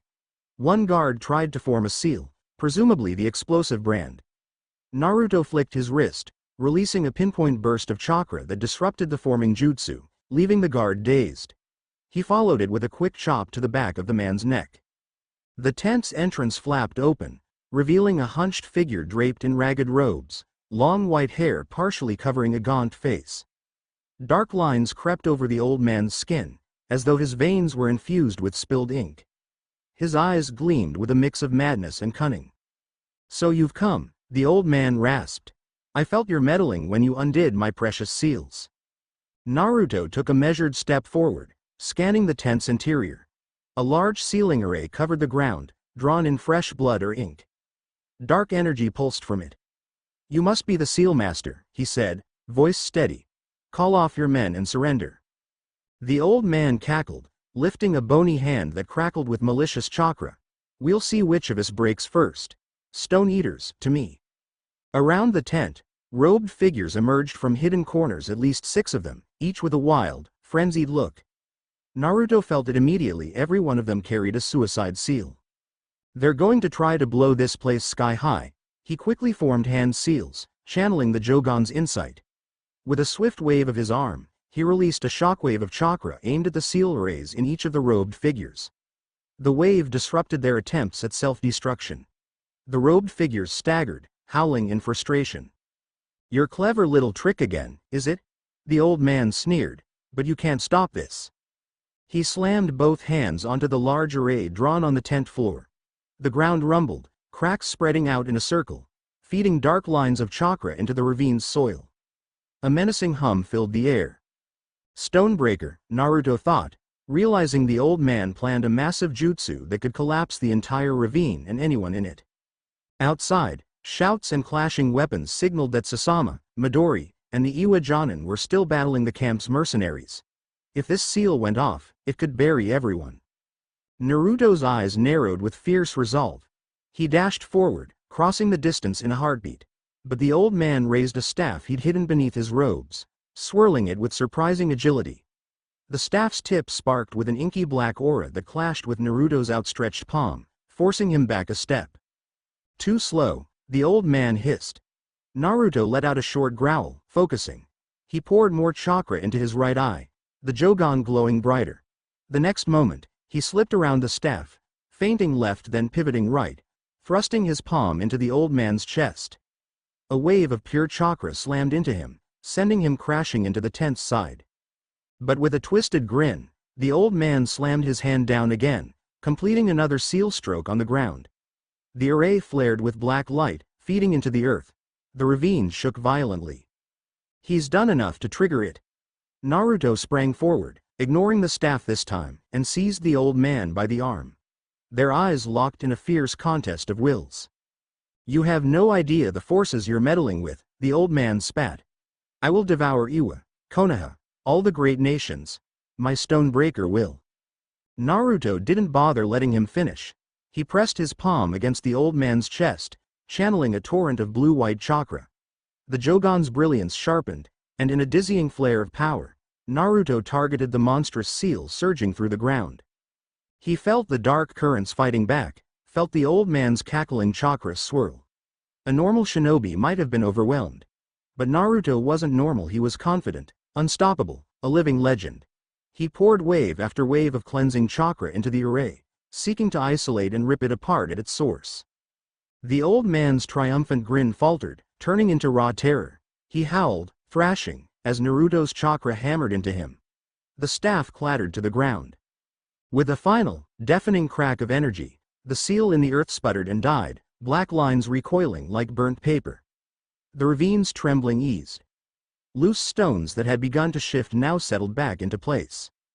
Outside, the stone eaters who had been fighting let out cries of shock and fear as their grand jutsu was snuffed out. Some tried to flee, others threw down their weapons. Sasama and Midori capitalized on the chaos, subduing the last of the mercenaries. The Iwa Jonin swiftly mopped up any remaining pockets of resistance. Back in the tent, the old man slumped in Naruto's grip, his eyes rolling back. He coughed out blood, lips curling in fury. Impossible, no one can break my seal. Naruto lowered him to the ground. You underestimated the power I hold, he said, voice calm, and that was your mistake. A final wheeze of breath escaped the old man. Then his body went limp. The twisted chakra that had animated him dissipated into the air, leaving only a husk of a once formidable seal master. Naruto released a slow breath, letting his Jougan fade. The ground under his feet was cracked, but stable. He stepped outside, blinking in the afternoon sun. Sasama looked up from tying a mercenary's hands behind his back, relief washing over her face as she saw Naruto emerge victorious. Midori jogged up, panting lightly. You okay? He nodded. Mission accomplished. The Stonebreaker seal is destroyed, their leader is gone. Genkyo and the rest of the Iwa Jonin surveyed the battered camp, capturing the last few stragglers. The threat had been snuffed out in one decisive strike. The return journey to Iwagakure was triumphant, albeit weary. They brought back half a dozen prisoners, people who had surrendered once the old man's seal collapsed. Word traveled faster than they did.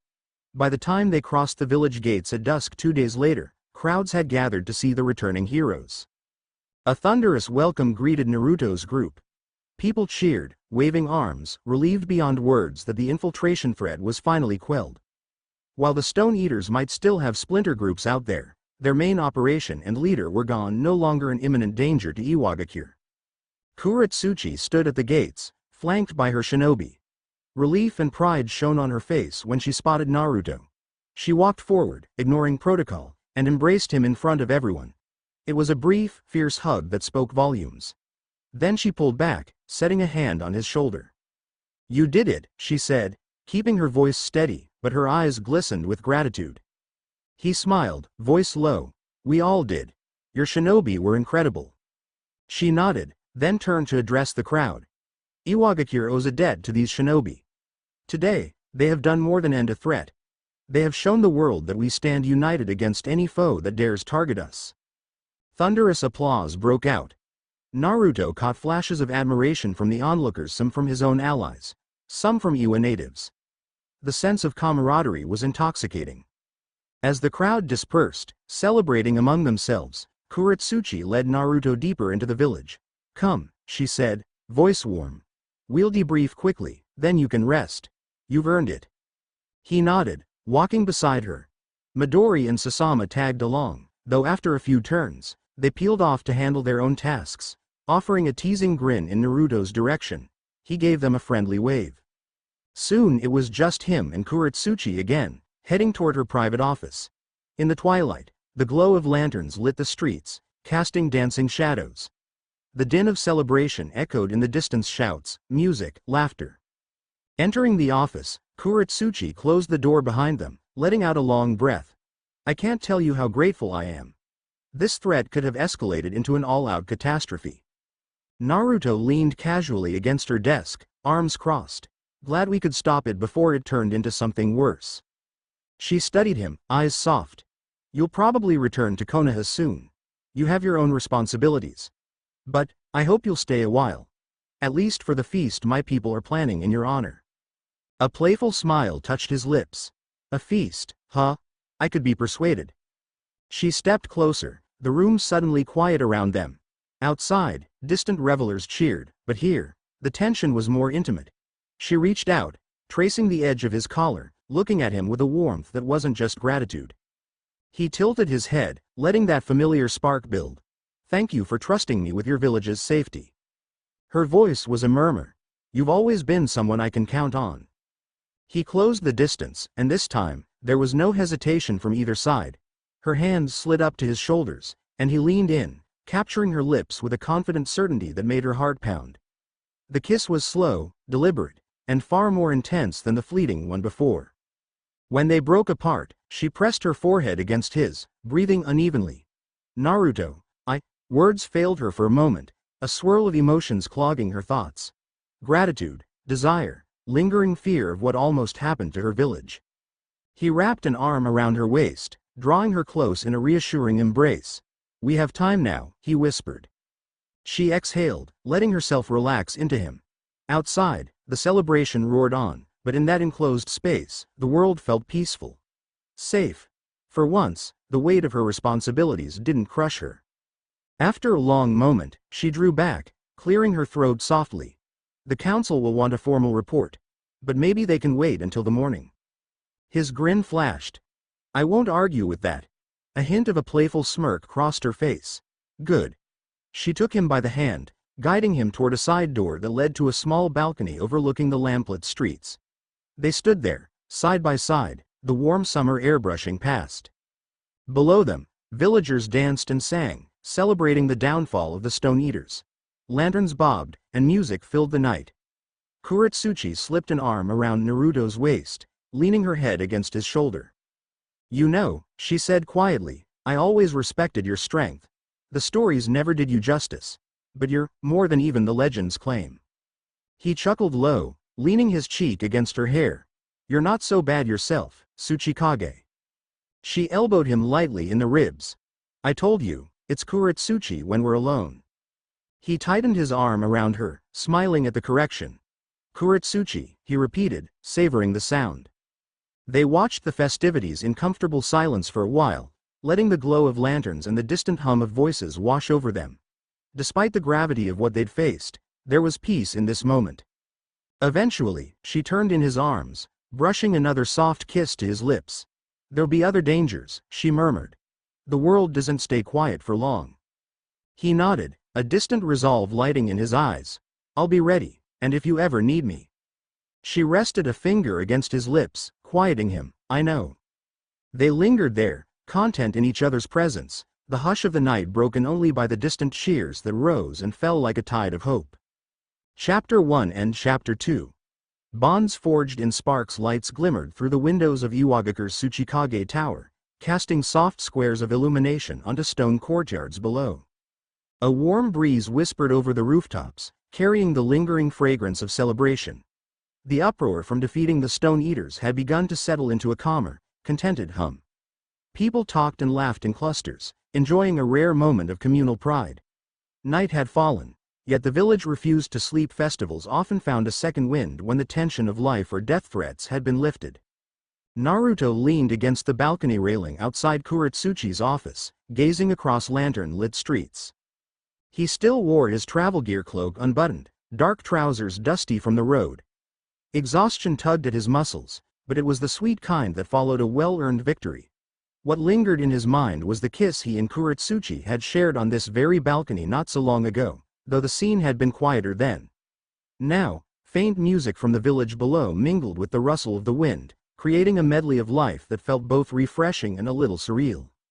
A short distance away, the Tsuchikage's silhouette moved inside her office. She was conferring with two of her close advisors, who had insisted upon an immediate debrief. Naruto could hear the low murmur of voices, punctuated by the rustle of papers. Now and then, Kurotsuchi's tone turned clipped, indicative of a cage who wouldn't be challenged lightly. And yet, beneath her firm leadership, she radiated the same resolve and openness he had come to admire. He let his mind wander for a moment, returning to the battlefield in the ravine where they'd confronted the old seal master. The memory of the Jougan's heightened sense thrummed in his thoughts, vivid as ever. Even now, if he let his gaze drop to the ground, he could almost see a faint shimmer in the stone, like an afterimage of the destructive seal that had nearly collapsed everything. That uneasy flicker reminded him that while they had dealt a major blow to the Stone Eaters, they might still face remnants or splinter cells. Evil didn't vanish in a single day. At length, one of Kurotsuchi's advisors exited the office, passing by Naruto with a respectful bow and a polite, "Lord Naruto." Despite Naruto's insistence that he didn't need honorifics, some in Iwa had already adopted them. He nodded in acknowledgement, pushing off the balcony railing to step inside. Kurotsuchi stood behind her desk, arms folded, watching her advisor leave. Papers with detailed notes about the Stone Eater infiltration lay scattered across the surface. The lamplight traced the serious line of her jaw, but as Naruto approached, her stance relaxed. "Finally done?" he asked, half smiling. She huffed softly, stepping out from behind the desk. "For now. The council wants a detailed breakdown of how we'll handle future infiltration attempts, not to mention the political ramifications who might see Iwa as vulnerable, and whether we should share intelligence with Konoha." Her eyes flicked to him, a private light in her gaze. "But that can wait until morning. I had them adjourn so we can catch our breath." "I'm not complaining," Naruto said, tone equally warm. He glanced at the scattered documents. "Still, I'm glad you're thinking that far ahead. Sometimes people assume victory means it's all over." Kurotsuchi walked around the desk and paused by his side, leaning a hip against the edge. "I know better than to assume that," she said. "But right now, I'd rather focus on celebrating the fact we're not dead and the village is safe." She exhaled, letting out the weight she'd carried. "We haven't had an honest celebration in a while." Naruto studied the light in her eyes, recalling how that same gaze had been fierce mere hours ago. "The villagers seem to be celebrating enough for all of us," he teased, gesturing vaguely to the party-laden streets outside. "If you walk out there, you'll be swarmed with thanks and marriage proposals." She rolled her eyes but smirked. "Let them propose. I have more pressing interests at the moment." The subtle undertone in her voice made him chuckle. He caught her hand in his, marveling at how natural it felt to stand here like this, with none of the hesitation that might have tripped them up before. "Pressing interests, huh?" he repeated softly. She arched an eyebrow, lips curving into a small smile. "I think I owe you a proper welcome, after what we accomplished." He leaned in, but the moment was interrupted by a polite rap at the door. They both sighed in mild exasperation. Kurotsuchi stepped back, schooling her expression into something suitably cage-like. "Enter," she called. The door slid open, revealing Sasama. The kunoichi dipped her head in respect. "Sorry to interrupt, Lady Tsuchikage, Naruto. But Midori and I were wondering if you wanted to join us outside. There's well, calling it a street festival might be an understatement. The entire village is partying." She grinned, clearly still riding the high of victory. Kurotsuchi gave Naruto a quick, conspiratorial glance before turning to Sasama. "That actually sounds perfect. I could use some fresh air and something good to eat." Naruto stepped toward the door. "Lead the way." Sasama nodded eagerly, motioning them to follow her through the corridors and down the tower steps. Outside, lanterns swayed between buildings in looping strings, their soft glow illuminating the throngs of villagers. Children darted between clusters of adults, squealing with laughter, while vendors shouted about hot dumplings and chilled drinks. Musicians gathered near a small stage, plucking shamisen and tapping drums with more enthusiasm than skill. No one seemed to mind the offbeat pulses of sound. The euphoria of freedom from the Stone Eaters overshadowed any imperfections. Kurotsuchi and Naruto walked side by side, occasionally brushing shoulders in the shifting crowd. Midori, looking comfortably at ease, joined them. She changed out of her mission gear into a simpler sleeveless tunic and leggings. Sasama, also more casual now, had done her hair up in a loose bun. Both women glanced around with open delight at the festival environment. A handful of villagers recognized the Tsuchikage and Naruto. Some even started to approach, only to pause with uncertain looks should they greet them, or let them be. Kurotsuchi saved them from awkwardness by smiling and waving. "Enjoy the night," she called, spurring an outpouring of grateful bows and cheers. "Not used to seeing you so laid back, Lady Tsuchikage," Midori teased, stepping around a group of dancing children. Kurotsuchi's lips twitched in a smirk. "I'm human, aren't I? Besides, I believe in celebrating our wins. Shinobi life is too harsh to skip out on good moments." Naruto felt a nostalgic pang, remembering how the Leaf Village would sometimes hold celebrations after major victories, nothing on the scale of the Great War's end, but small communal gatherings that brought everyone together. To see Iwa doing the same triggered a sense of kinship, bridging whatever old tensions might still lurk between hidden villages. They paused at a food stall where a middle-aged woman beckoned them eagerly. "Tsuchikage-sama. Hero Naruto. Please, have some grilled onigiri. On the house, no. No, I insist." She thrust charcoal-kissed rice balls at them, eyes shining with gratitude. Kurotsuchi tried to protest about paying, but the vendor's determined expression wouldn't budge. Naruto accepted them with a grin. "Thank you so much, they smell amazing." He passed one to Midori, another to Sasama, and offered the last to Kurotsuchi. She bit into hers, humming at the savory flavor. "You sure know how to spoil us." The vendor giggled. "Not at all. You've spoiled us by keeping the village safe." She bustled off to serve more customers, leaving them with warm food and warmer hearts. They found a less crowded spot to stand, leaning against a low stone wall that overlooked one of Iwa's many tiers. Below, rows of houses and shops sprawled outward, each roof decked in garlands and lanterns. It was a breathtaking sight. Midori tore off a bite of onigiri, speaking around her mouthful. "We've come a long way from that infiltration scare. Huh? 2 days ago, everyone here was worried about bombs going off in their sleep. Now they're partying like it's a holiday." Sasama nodded, swinging her legs idly where she perched on the wall's edge. "Let's hope we nip the threat for good." Naruto's gaze flickered with a trace of caution. "We definitely broke the Stone Eater's main cell, but subgroups or sympathizers might still exist. I'm sure Kurotsuchi will keep an eye out." Kurotsuchi raised her onigiri in a mock toast. "You bet, and if we need backup, we'll call the unstoppable shinobi, assuming he's not busy saving the world somewhere else." He laughed, lightly bumping her shoulder. "I can multitask." A comfortable lull settled over them. They savored the food, letting the festival energy swirl around. A pair of dancers swept past, shawls fluttering. Children with sparklers darted between the shinobi's legs, squealing in delight. The world felt alive and bright, a precious reprieve from looming dangers. Kurotsuchi wiped her mouth on a napkin. "I'd like to personally commend everyone who joined the mission," she said, glancing at Midori and Sasama. "The official ceremony will happen in a day or two once the council finishes planning a formal recognition. But for now, accept my thanks. The people here, they can dance and laugh because of what you did." Midori and Sasama both bowed their heads. "We're honored," Sasama said softly. "But if I'm honest, we all know who really stopped that seal from going off." Naruto waved off the praise. "You both did your part, kept the camp from attacking me while I dismantled that array.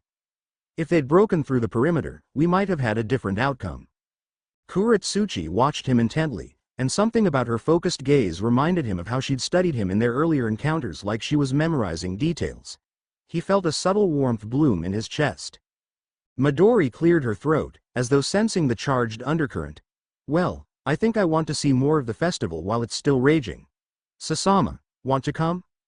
Sasama hopped down from the wall, dusting off her shorts. "Absolutely." They hurried off, vanishing into the swirl of music and dancing. Naruto chuckled. "They're a handful sometimes." "They respect you," Kurotsuchi mused, "but they also know how to give us space." Her voice lilted a fraction, implying more than just physical space in the festival crowd. He brushed a loose strand of hair from her face. "They're perceptive. Especially for kunoichi who've spent time on my squad. They can read a situation." Kurotsuchi looked momentarily self-conscious, a rarity for her. She lifted her gaze to meet his. "If it's okay with you, I'd like to step away from the crowd for a bit. There's a spot at the edge of the village, an old watchtower that overlooks the valley. It's quiet. Better view of the stars, too." Naruto's smile was immediate, warm. "Lead the way." They wove through the throngs, receiving more congratulatory waves and thanks. Kurotsuchi responded with polite nods. For once, there were no pressing emergencies or life or death matters to drag them away.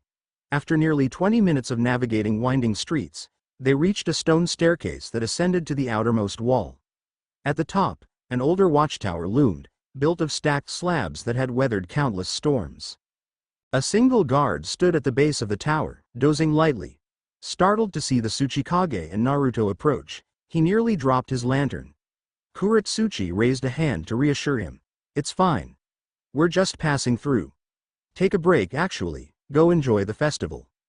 The UARD looked torn between duty and the direct order from his cage, but soon bowed and hurried off, leaving them alone. The watchtower's interior was dimly lit by a single torch that sputtered near the entrance. Its wooden steps spiraled upward. They climbed in comfortable silence, each footstep echoing against the walls. The air smelled of old cedar beams and the faint tang of dust. Eventually, they reached the top platform, a circular space open to the night sky on three sides. A gentle wind stirred as they emerged, the bustle of the festival distant now, replaced by the hush of starlight. Kurotsuchi wandered to the parapet and leaned on it, gazing out over the broad valley. Beyond the rocky ridges, the horizon glowed faintly from scattered lanterns. Overhead, constellations glittered. Naruto joined her, resting his forearms beside hers. For a moment, neither spoke. The hush felt like a natural extension of all they'd gone through, both the danger and the triumph. Finally, Kurotsuchi broke the silence. "You can probably guess why I wanted to come here." He glanced at her profile. The soft lines of her face, illuminated by starlight, showed no sign of the sternness she wore in front of her shinobi. She looked more vulnerable, more alive. "I have some ideas," he admitted gently. "It's not just because it's quiet," she said, exhaling as if shedding a layer of tension. "It's also a reminder of what we protect. This tower used to be part of the outer defense.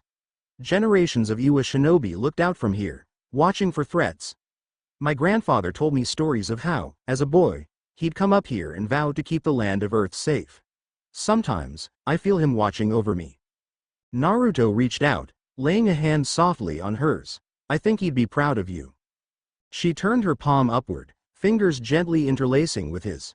"I hope so." The warmth in her voice shifted to something more personal, more direct. "Your presence here helping me made me realize I don't have to do everything alone. And as Tsuchikage, I rarely get the chance to let someone in." He recalled how guarded she'd been, even back when they first met, though she'd had moments of camaraderie. He understood the weight of leadership, the burden of wearing a symbol that said you must always be unshakable. "I get it. Being in a position of responsibility can feel lonely." Her gaze flicked to him, and in the starlight, her eyes shone with something akin to longing. "You handle it well. Everyone respects you, men, women, other cage. You're unstoppable. Yet you always find a way to connect on a personal level." She paused. "I admire that." He smiled softly. "Connecting with people was the very thing I fought for all those years. It wasn't about defeating enemies, well, it was, but more so it was about ensuring no one had to be alone like I once was." Her expression softened, empathy flickering. She turned fully to face him, her free hand lightly resting on his chest. The beat of his heart steadied under her palm. "I don't want to be alone anymore," she confessed quietly. Then she stood on her toes, pressing her lips to his. This kiss was slow and deep, as if they both savored the vulnerability in it. A gentle wind tugged at Kurotsuchi's hair, lifting a few dark strands across her cheek. Naruto slid an arm around her waist, drawing her closer, matching her intensity without overpowering. It was a dance of equals, two warriors who'd faced the world's threats and found a moment to exist just for themselves. When they broke apart, she kept her forehead against his, eyes fluttered shut. "Naruto," she murmured, voice trembling with some internal confession. "I know we can't ignore our duties, but I want." He shushed her softly, brushing a thumb over her cheek. "Whatever you want to say, I'm here. I'm not running off right away. The Stone Eaters might be scattered, but we should see if they pose any lingering risk. And besides," his voice gentled, "I'd like to spend more time with you." Her expression lit with relief. "Yes. Good." They stayed like that for a spell, letting the stars stand witness to something unspoken yet deeply felt. Finally, with a quiet laugh, Kurotsuchi stepped back. "Let's head down before some unsuspecting guard comes up here and panics, thinking the Tsuchikage's been ambushed by a certain unstoppable shinobi." He grinned. "Might give them a scare." She cast him a playful glare, then ushered him toward the steps. They descended side by side, and while nothing explicit was said about labels or the future, each could feel an understanding. They had formed a bond that wasn't just about an alliance of villages. It was personal, powerful, and neither was in a hurry to relinquish it. By the time they returned to the heart of the village, the festival had mellowed. Some vendors had closed up, and the crowd had thinned to pockets of lively chatter. Groups of shinobi and civilians alike sat on doorsteps, finishing drinks or softly singing folk tunes. Occasionally, children, fighting off sleep, still zigzagged in giggling chaos, too excited to rest. At a smaller plaza near the Tsuchikage Tower, Naruto spotted Midori and Sasama talking with a few Iwajanin around a fire pit. Laughter rippled through the group, punctuated by vivid retellings of the Stone Eater's battle, replete with comedic embellishments. Sasama looked up first, noticing Naruto and Kurotsuchi. "Hey," she waved them over, scooting to make space on a wide stone bench. "Come join us. We were just telling them how you single-handedly pinned half the mercenaries to a cliff, Naruto." Naruto shook his head, a good-natured grin on his face. Exaggeration. These two helped more than they're letting on. One of the Iwajanin, a tall, broad-shouldered woman with short gray hair, chuckled. "We believe you, Naruto. But let us have our heroic stories for the night. Morale thrives on a good tall tale once in a while." Kurotsuchi crossed her arms, an air of mock severity. "I would hope no one's telling too tall a tale about me," she said, feigning offense. "Remember, I can demote you if you go too far." The group laughed, and the tension that sometimes accompanied an interaction with a cage melted away. Naruto took a seat next to Sasama, while Kurotsuchi settled in across from him. The fire pit crackled, sending sparks dancing into the night air. The warmth felt cozy against the mild chill creeping in. Midori leaned forward, her grin mischievous. "We told them we want a rematch in sparring soon, Naruto. You always say we need to keep honing our skills. Don't think saving the village gets you out of that." He feigned a sigh. "So demanding. Fine, a sparring session it is, just let me catch up on a few hours of sleep first." Kurotsuchi exhaled, stifling a small yawn. "Agreed. That's enough festival for me. But you all feel free to keep the fire going as long as you want." She gave Naruto a pointed look. "No more heroics tonight, though, please. I think the village could use at least one night without any major incidents." He responded with a playful salute. "Yes, ma'am." Sasama and Midori exchanged knowing glances, noticing how Kurotsuchi's gaze lingered on Naruto. But neither commented, respecting the natural privacy forming around them. If Kurotsuchi had chosen to let Naruto in on a more personal level, that was her choice to announce if she ever did. One by one, people meandered off to their homes or found a quiet corner of the village to rest. The excitement of the night gave way to a gentle hush.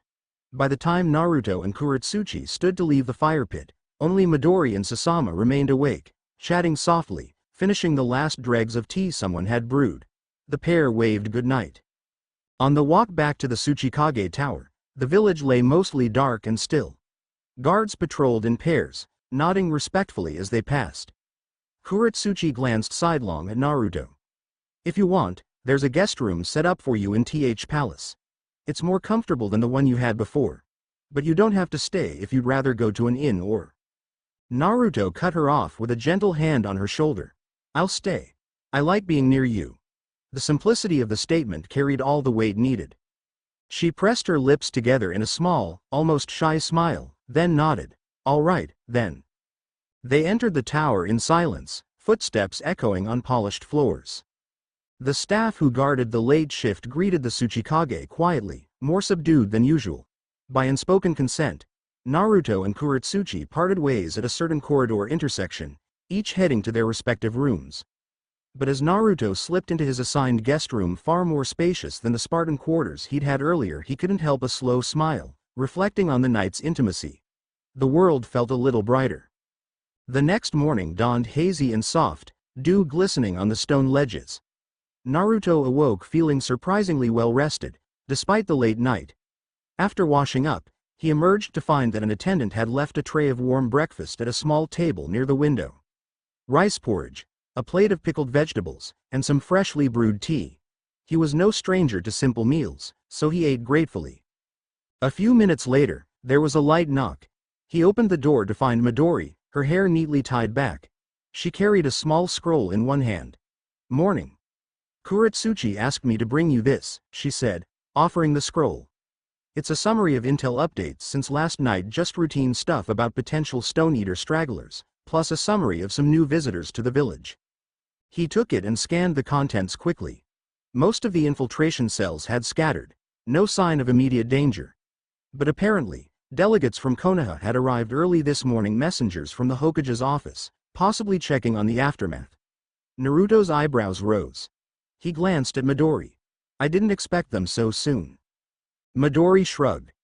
News of a near catastrophe travels fast, I guess. She gave a half smile. Are you planning to meet them?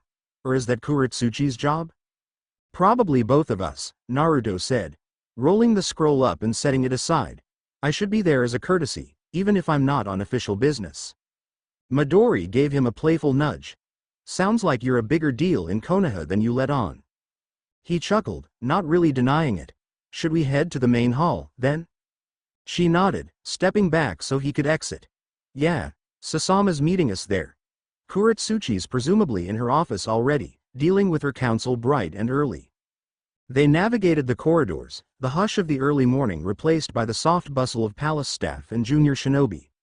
Everyone seemed to have an extra spark of energy, perhaps still riding the wave of relief from the Stone Eater fiasco.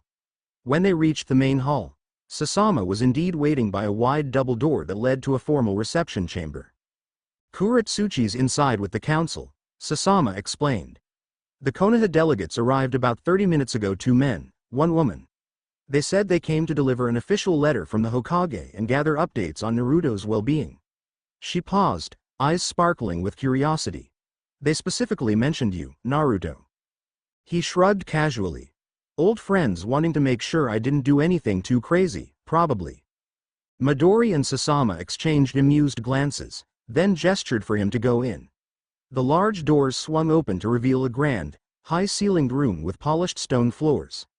A circular table dominated the center, ringed by chairs.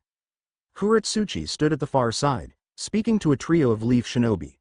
A handful of Iwa council members hovered nearby. Clearly a bit on edge. Diplomatic interactions with Konoha had improved significantly after the war, but old rivalries sometimes died hard.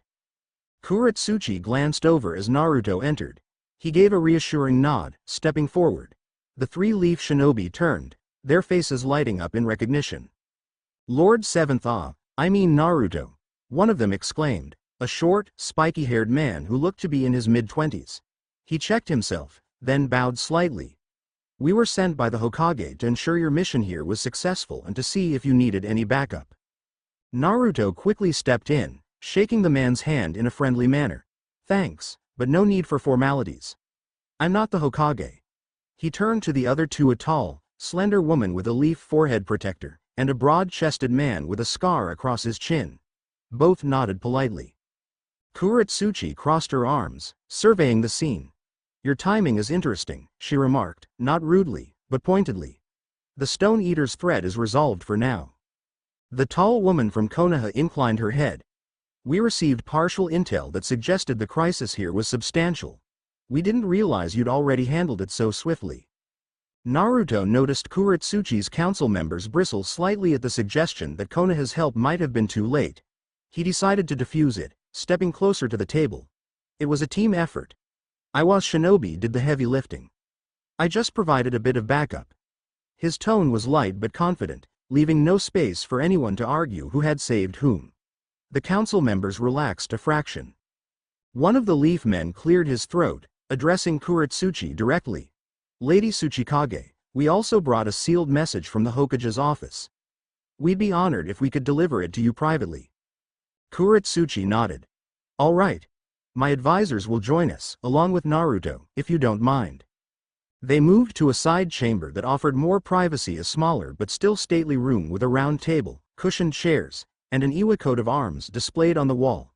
The leaf shinobi handed over a scroll with Konoha's official seal. Kurotsuchi broke the wax, scanned it briefly, her expression reserved. She passed it to one of her council members, who read it over as well. What does it say? Naruto asked quietly. The leaf trio watched with polite neutrality. Kurotsuchi's lips quirked. The Hokage is essentially expressing concern about the infiltration attempts near Iwa, offering diplomatic support and also requesting an update on the status of your presence here. Seems like they were worried you might be missing in action. Naruto rubbed the back of his neck, feeling a hint of embarrassment. I didn't exactly check in. Things were hectic. The taller leaf shinobi gave a thin smile. Lady Hokage was certain you'd be fine, but some of the older advisors insisted on sending a follow-up team. We're also here to see if you plan to return to Konoha soon or remain in Iwa for further stability checks. Kurotsuchi's gaze flicked to Naruto. She seemed to weigh her words carefully. You're welcome to stay as long as you like, of course. But we'll understand if your Hokage needs you back. Naruto met her eyes. A subtle current of understanding passed between them, a recognition of the bond that had grown these past days. I was planning on sticking around a bit longer, he said, turning to the Leaf delegates. I was been through a lot, and I want to ensure there aren't any residual threats. I'll send a formal update to the Hokage once we have a clearer picture. The delegates exchanged looks, then nodded. We'll deliver that message, the spiky-haired man said. In the meantime, is there anything we can do to assist? Before Naruto could respond, one of Kurotsuchi's council members stepped forward, tone firm but not unwelcoming. I think you can manage the aftermath. However, if you want to do a short inspection of the southwestern region or the holding cells, we won't object. Transparency fosters trust between our villages. The Leaf delegates agreed, and the group spent another half-hour discussing minor details. How Konoha might share intelligence on potential out-of-nation mercenary movements, or how to coordinate if any Stone Eater survivors tried infiltrating other villages. It was all fairly routine, lacking the tense politicking that once marred relations between the two hidden villages. Naruto contributed occasionally, but mostly observed, letting Kurotsuchi and her council handle official protocols. Eventually, the meeting wrapped up with cordial farewells. The Leaf shinobi bowed respectfully, promising to take Naruto's message back home. They'd remain in Iwa for a day or two, lodging in a guest house near the gates. Kurotsuchi signaled her guards to escort them out. The moment they were gone, the Tsuchikage's council members crowded around her, sharing updates and small concerns, seeking her immediate decisions. She raised a hand to stave off the deluge. We'll reconvene in an hour, all right? I need a moment. Keep the next items short: inventory, ration distribution, usual stuff. They filed out with quiet compliance, leaving Naruto and Kurotsuchi alone in the side chamber. She sank into a chair, rubbing her temples. Paperwork, visitors, endless questions. I can't wait for another infiltration crisis to break the monotony, she joked dryly. Naruto chuckled, sliding into the chair beside her. Careful what you wish for. Though I sympathize. Every cage I've known complains about the bureaucracy more than the actual battles. Her eyes flicked up, a twinkle of amusement. You sure you don't want the job? Hokage or Tsuchikage? He barked a laugh. I've been asked a few times, but let's say the paperwork argument is pretty strong against it. She relaxed, exhaling a soft breath. You'll probably head out with your Leaf friends soon enough, though. He caught the note of uncertainty in her question. I'll stay a while. We're not done here. The Stone Eaters might be scattered, but I want to be sure. And, he placed a gentle hand over hers. I'm not exactly eager to leave you. She squeezed his hand back, grateful. Well, you can consider Iwagakure your second home for as long as you like. He flashed her an easy smile. Thanks. For now, I should let you get on with your next round of council duties.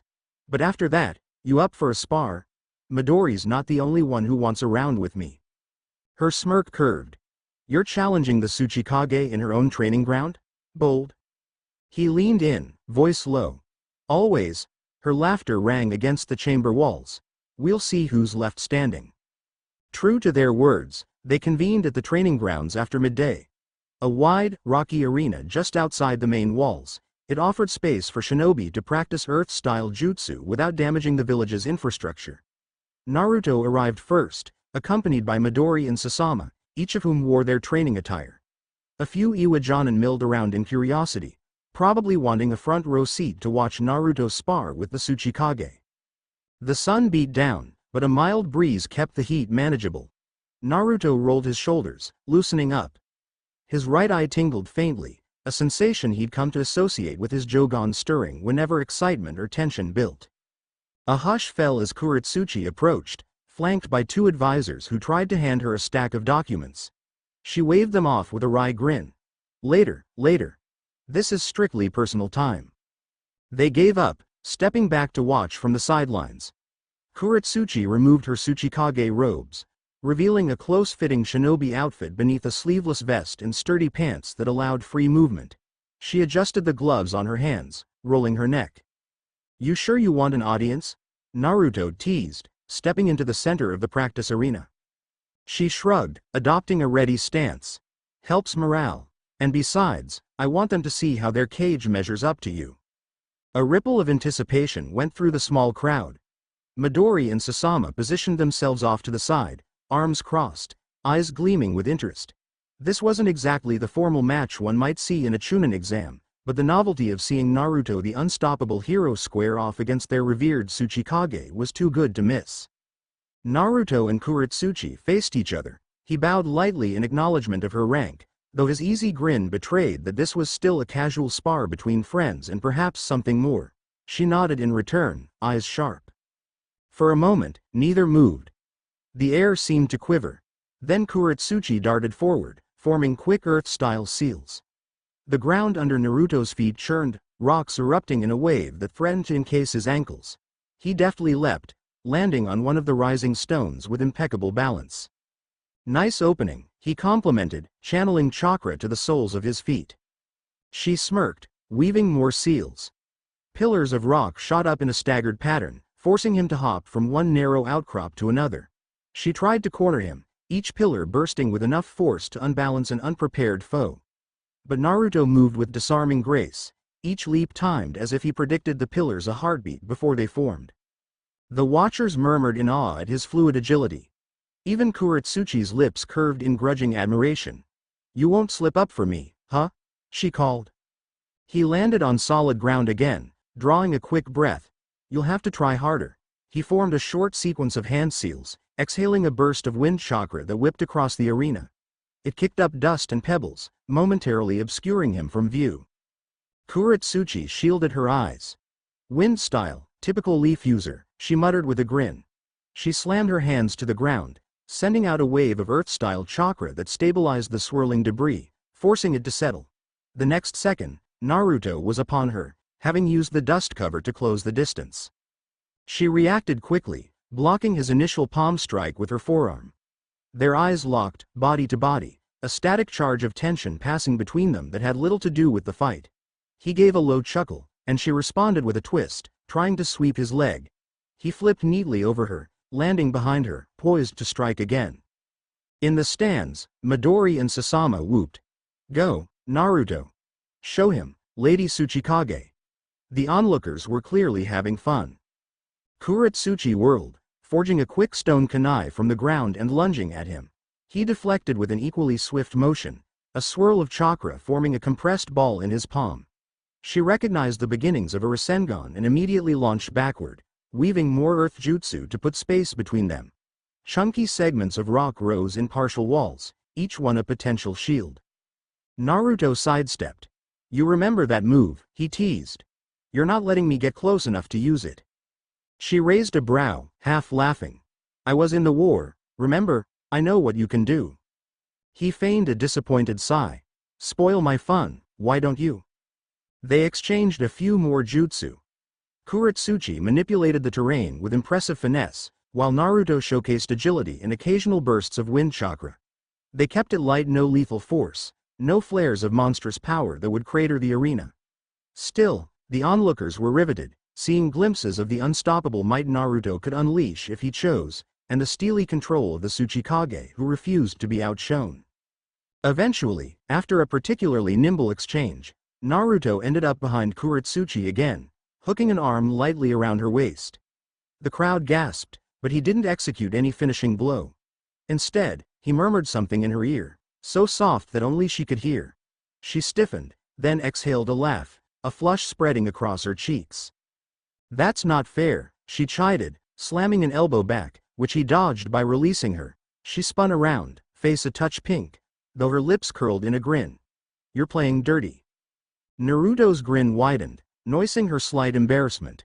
"All's fair in sparring." She pursed her lips, obviously torn between continuing and conceding. Sensing her hesitation, he stepped back, raising his hands in mock surrender. "All right, that's enough. I don't want to blow up half your training ground just to show off." A wave of laughter rippled through the watchers. Kurotsuchi let out a breath, letting tension drain from her shoulders. "You're telling me that's not even half your power?" He shrugged, not cockily, but with an openness that said it was true. The watchers gaped. Many were top-tier Iwa shinobi, yet they recognized the gap. It was both humbling and inspiring. They broke into applause, hailing the match as a fantastic display of skill and unity. The Tsuchikage had stood her ground, and Naruto had shown respect by not going all out. Everyone left feeling confident in the alliance, and perhaps a bit awed at what had just unfolded.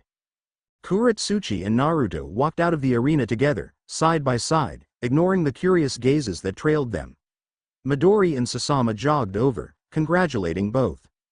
"That was incredible," Sasama said, eyes shining. "I learned a lot just by watching." Midori nodded vigorously. "It's going to help us improve, seeing high-level ninjutsu so close." Kurotsuchi smirked, still catching her breath. "Glad we could put on a show." Naruto turned to the two kunoichi. "You two up next? Or do you need a break after that excitement?" They both laughed, though Midori's eyes gleamed with a competitive spark. "We'll take you on another day. Right now, I think we're hungry. Maybe we can all grab lunch?" Kurotsuchi checked the sun's position. "I'll have to pass. I have a meeting with the council in half an hour. But you three go on. If you want, I'll catch up later." She shot Naruto a meaningful look. He nodded, returning the unspoken message. "We'll have time." Afternoon bled into evening smoothly. After a shared meal with Midori and Sasama, Naruto took some time to wander the village, greeting folks who recognized him. Many asked for details about the Stone Eater threat, but he kept his answers short and encouraging, letting them know the main threat was gone. He noticed how, compared to Konoha, Iwagakure's layout felt more rugged. Every building seemed to cling to stone ledges or nestle into carved-out niches. He admired the way the architecture harmonized with the rocky terrain, and it struck him that no two hidden villages were alike. Each had a unique soul. Iwa's soul was proud, stoic, shaped by the unyielding mountain. Yet a warmth ran beneath, a closeness among the people. By late evening, he returned to the Tsuchikage Tower, intending to check on Kurotsuchi. He found her in her office, as he expected, alone this time, buried in a sea of scrolls. Upon entering, he tapped lightly on the doorframe. She glanced up and smiled, that fleeting exhaustion in her eyes replaced by relief at seeing him. "Busy?" he asked softly, stepping inside. She slumped back in her chair. "A bit. But I need a break, or I'll go cross-eyed." Naruto approached, resting a hand on the table. "I can make a pot of tea, if you'd like." Her grin widened. "Oh, the unstoppable shinobi is now offering beverage service?" He shrugged good-naturedly. "Don't knock it till you've tried my tea." She laughed, gesturing to a small side cabinet. "Fine. Kettle's there, water's in the flask. Let me see what you can do." A few minutes later, they sat together on a small sofa near the window, steaming cups in hand. Kurotsuchi sipped, eyes fluttering in mild surprise. "It's good," she admitted. "What's your secret?" He smirked. "I traveled a lot after the war. Picked up little skills here and there." They relaxed in a comfortable hush, the tension of the day melting away with each sip. Lamps cast a gentle glow over the furniture, and through the window, the first stars had begun to appear. Eventually, Kurotsuchi set her cup down. "I've been thinking about what comes next," she said quietly. "We may have scattered the Stone Eaters, but who's to say some other group won't try something similar?" Naruto nodded. "That's always the risk. Peace is never a one and done. It's an ongoing effort." She tilted her head, meeting his gaze with a mix of curiosity and longing. "You plan on traveling again, soon?" He took a thoughtful breath. "Eventually, yes. Konoha is still my home, and the world is vast. But, I don't feel a rush. Especially if you want me here." Her voice softened. "I do. But I also know you have your own life, your own dreams. I won't hold you hostage." A faint smirk followed that remark. He reached for her hand, tracing circles with his thumb. "I appreciate that. But for the moment, my dream is to see what we can build together." His tone was calm, certain. Her cheeks warmed. Silence stretched, filled with unspoken emotions. Then she leaned closer, pressing her forehead to his. "You're dangerous, you know that? Sweeping in, saving my village, capturing my heart, you make it all look so easy." He chuckled, shifting to capture her lips in a gentle kiss. The tension that had been brewing since the training ground found release in that touch. Comfort, hunger, admiration all at once. The dryness of the day's paperwork, the worry about infiltration, everything receded to a dull background hum. She pulled back slightly, breath catching in her throat. Naruto. He made a small humming sound, encouraging her to speak. Her eyes flicked to the office door. We should probably move somewhere less official if we're going to continue this conversation. He nodded, a twinkle of amusement sparking in his gaze. Lead the way. She slipped from his embrace, crossing the room to lock the door. Then she motioned him to follow into an adjoining chamber, a private lounge area for the Tsuchikage, far more comfortable than the main office. Plush seating, a low table, and a large window overlooking the illuminated village below. Soft lamplight provided a warmer, more intimate atmosphere. She sank onto a broad couch, patting the space beside her. Naruto took a seat, noticing how her posture relaxed the moment she wasn't in a public domain. She kicked off her sandals, tucking her legs beneath her comfortably. I never really liked those stiff chairs in the main office, she confessed, but you know how appearances are. He nodded, placing a hand on her knee. I do. So this is your sanctuary, then?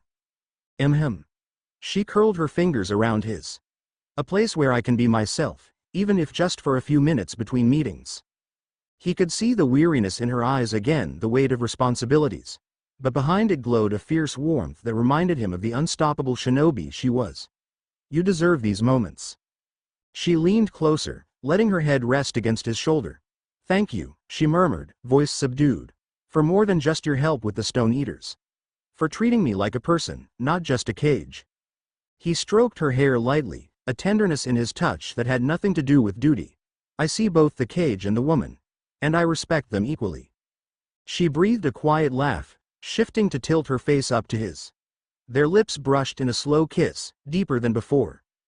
A gentle warmth suffused the room, quiet and unhurried. They weren't in a rush.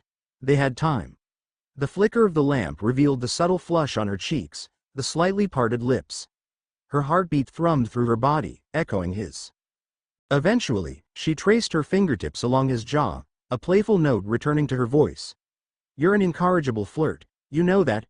Rumor says you have a certain effect on women. He grinned, not denying it. You're not complaining, are you? She arched an eyebrow. Not complaining, but I wonder if I'm one among many. He caught the underlying question. Rather than deflect, he answered gently. I've made connections some deeper than others. I won't lie and say I've lived like a monk. But I don't see you as just another fling, Kurotsuchi. She searched his eyes, finding honesty there. That tension melted into a wry smile. You'd better not, she teased, though her voice was genuinely relieved. I don't share well. He chuckled softly, pressing a kiss to her temple. Understood. They let the moment stretch. The hush felt like a natural pause in conversation, but far from awkward. Outside, faint voices drifted up from the nighttime village, but in here, it felt removed from the world. She leaned forward, capturing his lips again with a slow, deliberate need. The intensity curled around them, an embrace of flame tempered by mutual respect. He slid his arms around her waist, drawing her fully against him, deepening the kiss in a way that made her heart flutter. The sense of her power, her presence, only heightened the magnetism between them. She was a cage strong, proud, cunning, and for once, she let herself be vulnerable in his arms. She moaned softly against his mouth, fingers curling into the hair at the nape of his neck. Their breathing turned heavy, the warmth in the room seeming to spike a few degrees. When they finally broke apart, she bit her lower lip, casting him a glance that was half-lidded with desire, half-lidded with thought. We should slow down, she murmured, cheeks flushed.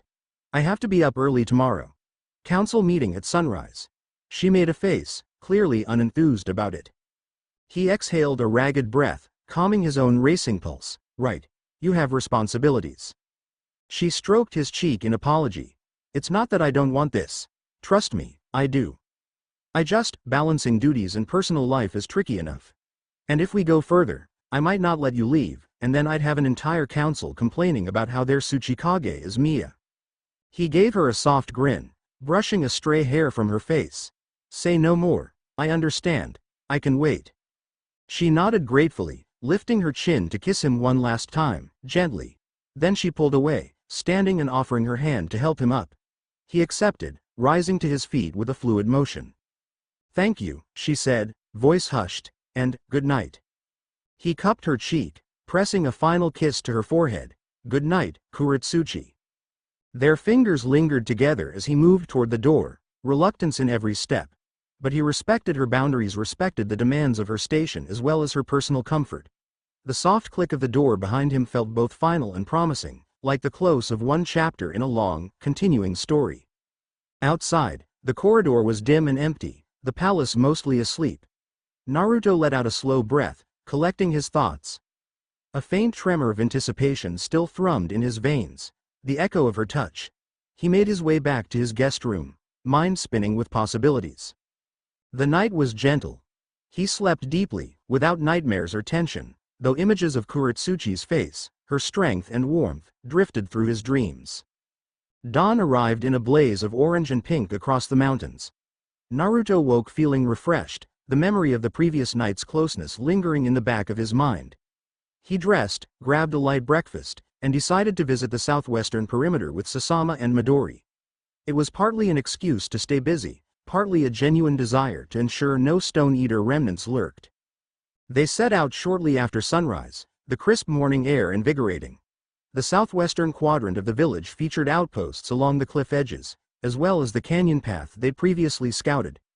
Guards saluted respectfully as Naruto and his kunoichi companions passed.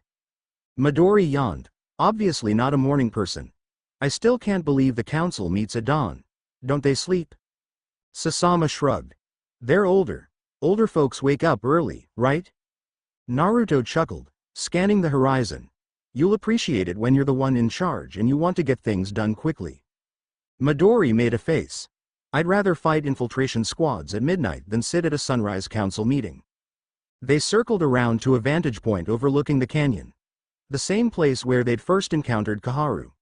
Naruto's mind drifted to the frightened spy who had sought their protection. He wondered how she was adjusting, whether she'd found a sense of peace.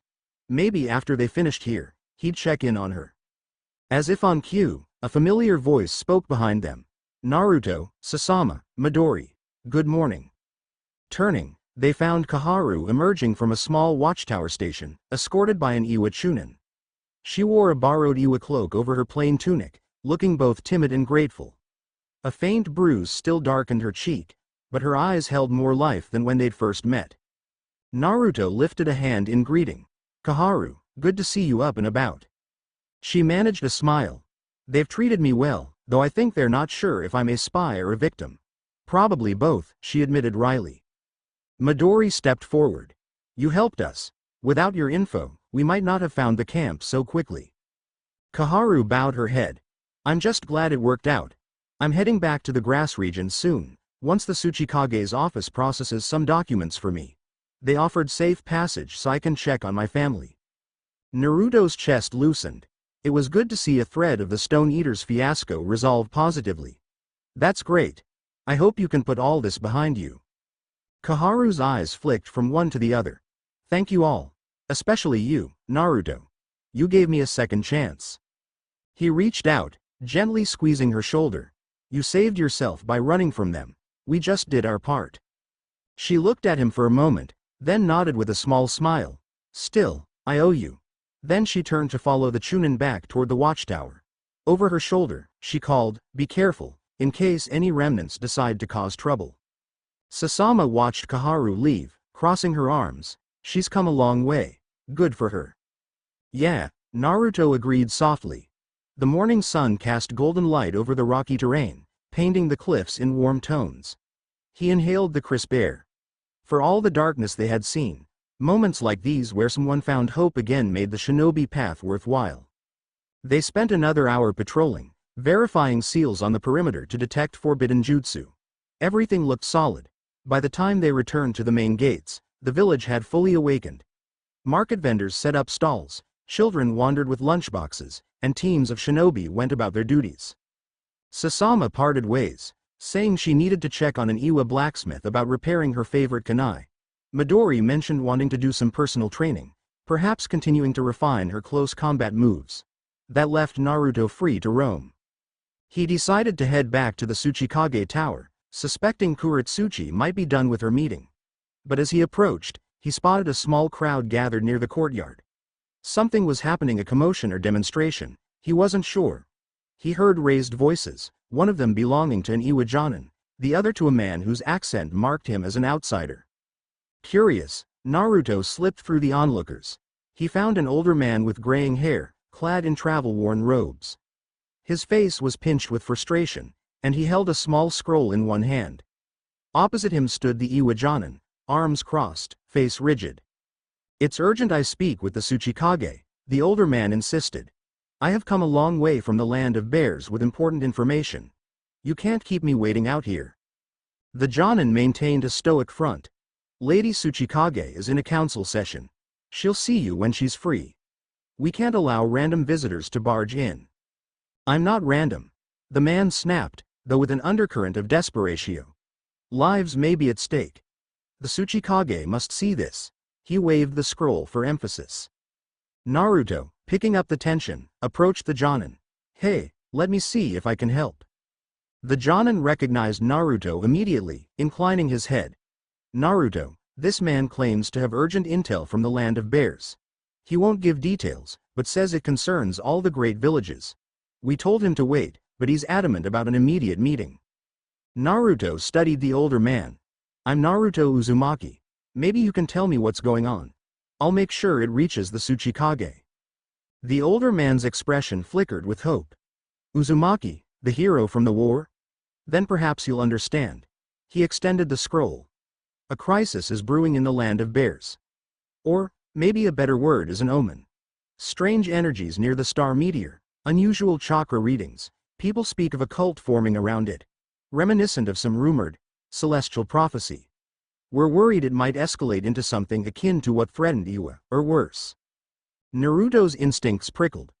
The land of bears was known for its meteor-based chakra practices, the star that granted unique powers.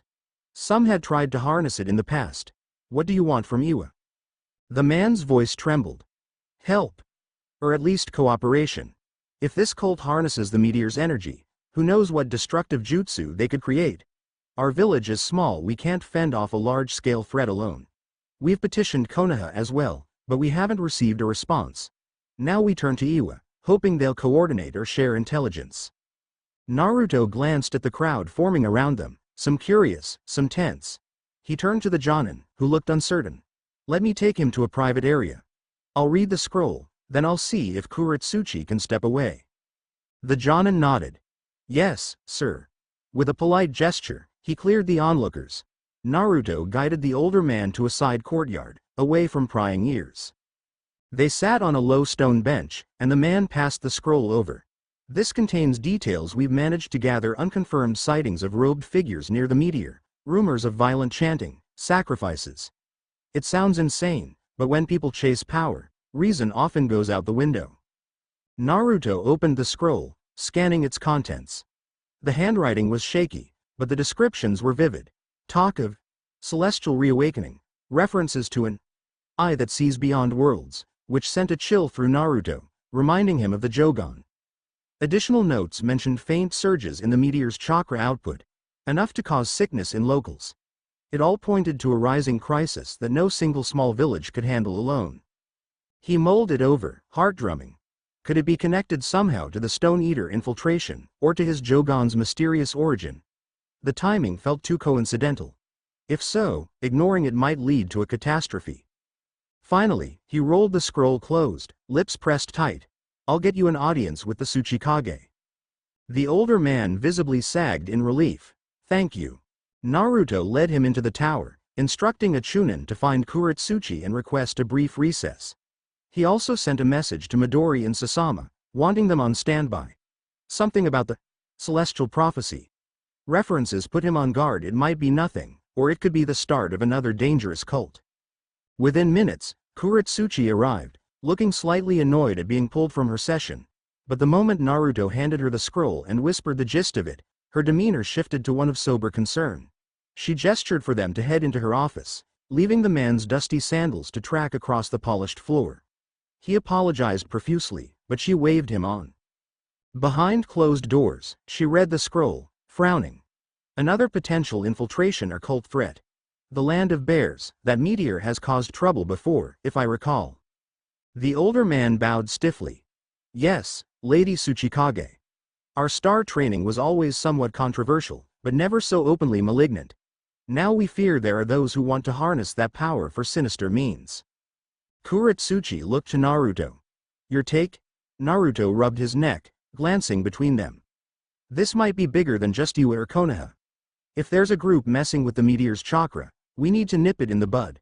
But we just finished dealing with the Stone Eaters. Our resources are stretched. If Konoha is slow to respond, maybe we can gather a small strike team. We investigate, see how serious the threat is. If it's real, we call for backup from other villages. Kurotsuchi nodded slowly. You'd volunteer to lead that? He gave a decisive nod. I've done a lot of traveling, might be easiest for me to coordinate. But only if you agree it's necessary. His eyes glimmered with a quiet vow. I'll do it if you ask me to, no matter what. She paused, turning back to the older man. I can't commit Iwagakure's forces on a whim. But I'll approve a small investigation squad. If Naruto is willing to lead it, I'll stand behind him. We'll also send an official message to Konoha, requesting they coordinate if possible. The man's eyes welled with gratitude. Thank you, Tsuchikage. Even a small team is more than we had hoped. Kurotsuchi waved a hand. We'll finalize details soon. For now, rest in our guest quarters. We'll keep you updated. He bowed, tears of relief still shining, and allowed an attendant to escort him away. Once he was gone, Naruto and Kurotsuchi exchanged a charged look. Does it ever stop? She mused, half in jest, half weary. One crisis resolved, another on the horizon. Naruto exhaled. If it's not Stone Eaters, it's a cult in the land of bears. The ninja world has a way of stirring new threats. But I can handle this. I've still got Sasama and Midori, plus any Iwa shinobi you can spare. Might even ask a couple folks from Konoha if they want in. She nodded, expression a mixture of reluctance and acceptance. I just worry about you, that's all. I know you're unstoppable, but I can't help it. He stepped closer, resting a hand on her shoulder. I appreciate that. But the best way to protect everyone is to stop these threats early. She lowered her gaze, then looked back up with renewed resolve. Then that's what we'll do. I'll handle the official channels. You gather your team. If the council balks, I'll overrule them within reason. She smirked. We can't have them thinking I ignore them entirely. He squeezed her shoulder affectionately. Thank you. She took a measured breath, stepping back to her desk. All right, let's do this properly. I'll draft a letter to the Hokage, informing them of the situation and your involvement. You pick your squad. But first, she let the seriousness ease, giving him a softer smile. Be careful, Naruto. He matched her gaze, a quiet confidence shining through. Always. Late that afternoon, Naruto found himself back in the training yard, though this time not for sparring. Midori and Sasama stood before him, expressions alert, as he explained the land of bears situation. Both women showed immediate curiosity and a flicker of excitement at the chance to see new territory and tackle another looming threat. We'll keep it a small group, Naruto said. We'll move faster, gather intel. If we confirm the cult is real and dangerous, we'll call for reinforcements. Sasama nodded eagerly. Count me in. When do we leave? 2 days, maybe less, he answered. We're waiting on a final go-ahead from Kurotsuchi. She might also want to assign 1 or 2 Iwa Jonin to accompany us. Midori arched an eyebrow. And what about your Konoha folks? Naruto shrugged. Hard to say if they'll still be here. They might head back soon, but I'll ask if any of them want to join.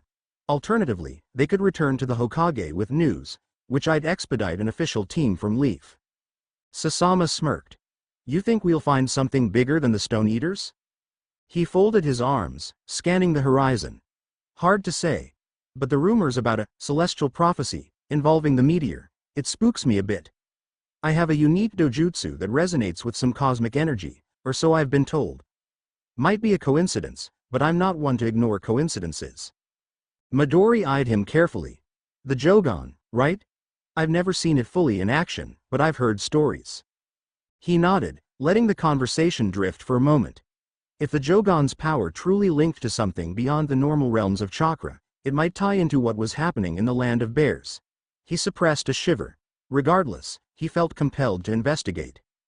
They parted ways with a plan to pack for a possible extended mission. Naruto made a mental note to talk with Kurotsuchi about their impending separation. While they were far from a conventional couple, they had definitely crossed that threshold of caring deeply for each other. He wondered how she'd handle him leaving so soon, especially for a mission that carried unknown risks.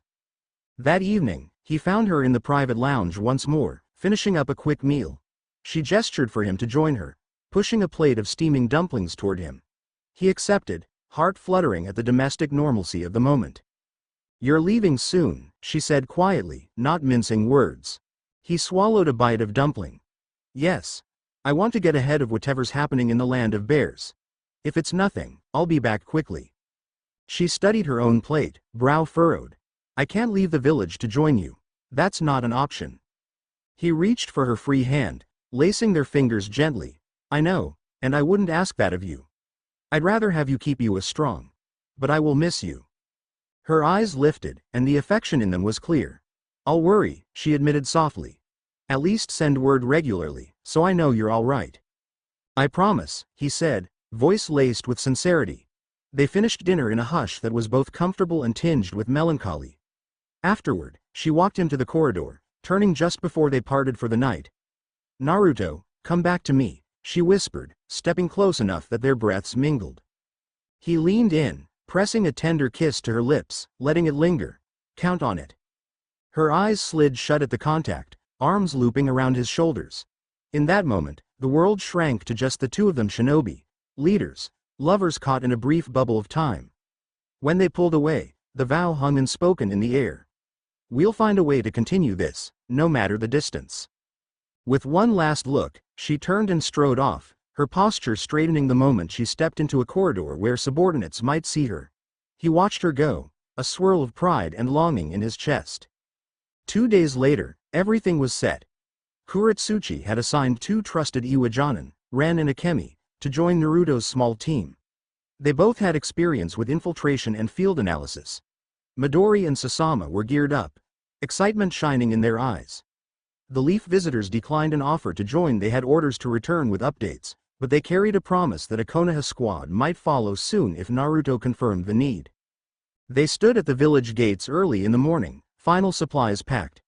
Kurotsuchi was there to see them off, flanked by a few council members who offered formal goodbyes and thanks. She held her composure in front of them, stoic yet gracious. But when she stepped forward to speak with Naruto, a softer note entered her voice. "Bring them back in one piece," she said, glancing at the assembled shinobi, "and yourself too." He inclined his head. "I will." Their eyes locked, and though they didn't dare embrace in front of the council, the electricity in the moment was palpable. Then she stepped back, letting him lead his squad out the gates. Civilians waved from the sidelines, offering good luck. As they filed onto the winding road south, Naruto felt the press of anticipation. Another threat loomed, possibly linked to cosmic energies or the star meteor. The day was crisp, the path open. He led confidently, every stride echoing the knowledge that he was unstoppable, and not just because of raw power. He carried within him the trust of those he cared about, the hope of those he protected, and a heart that refused to yield.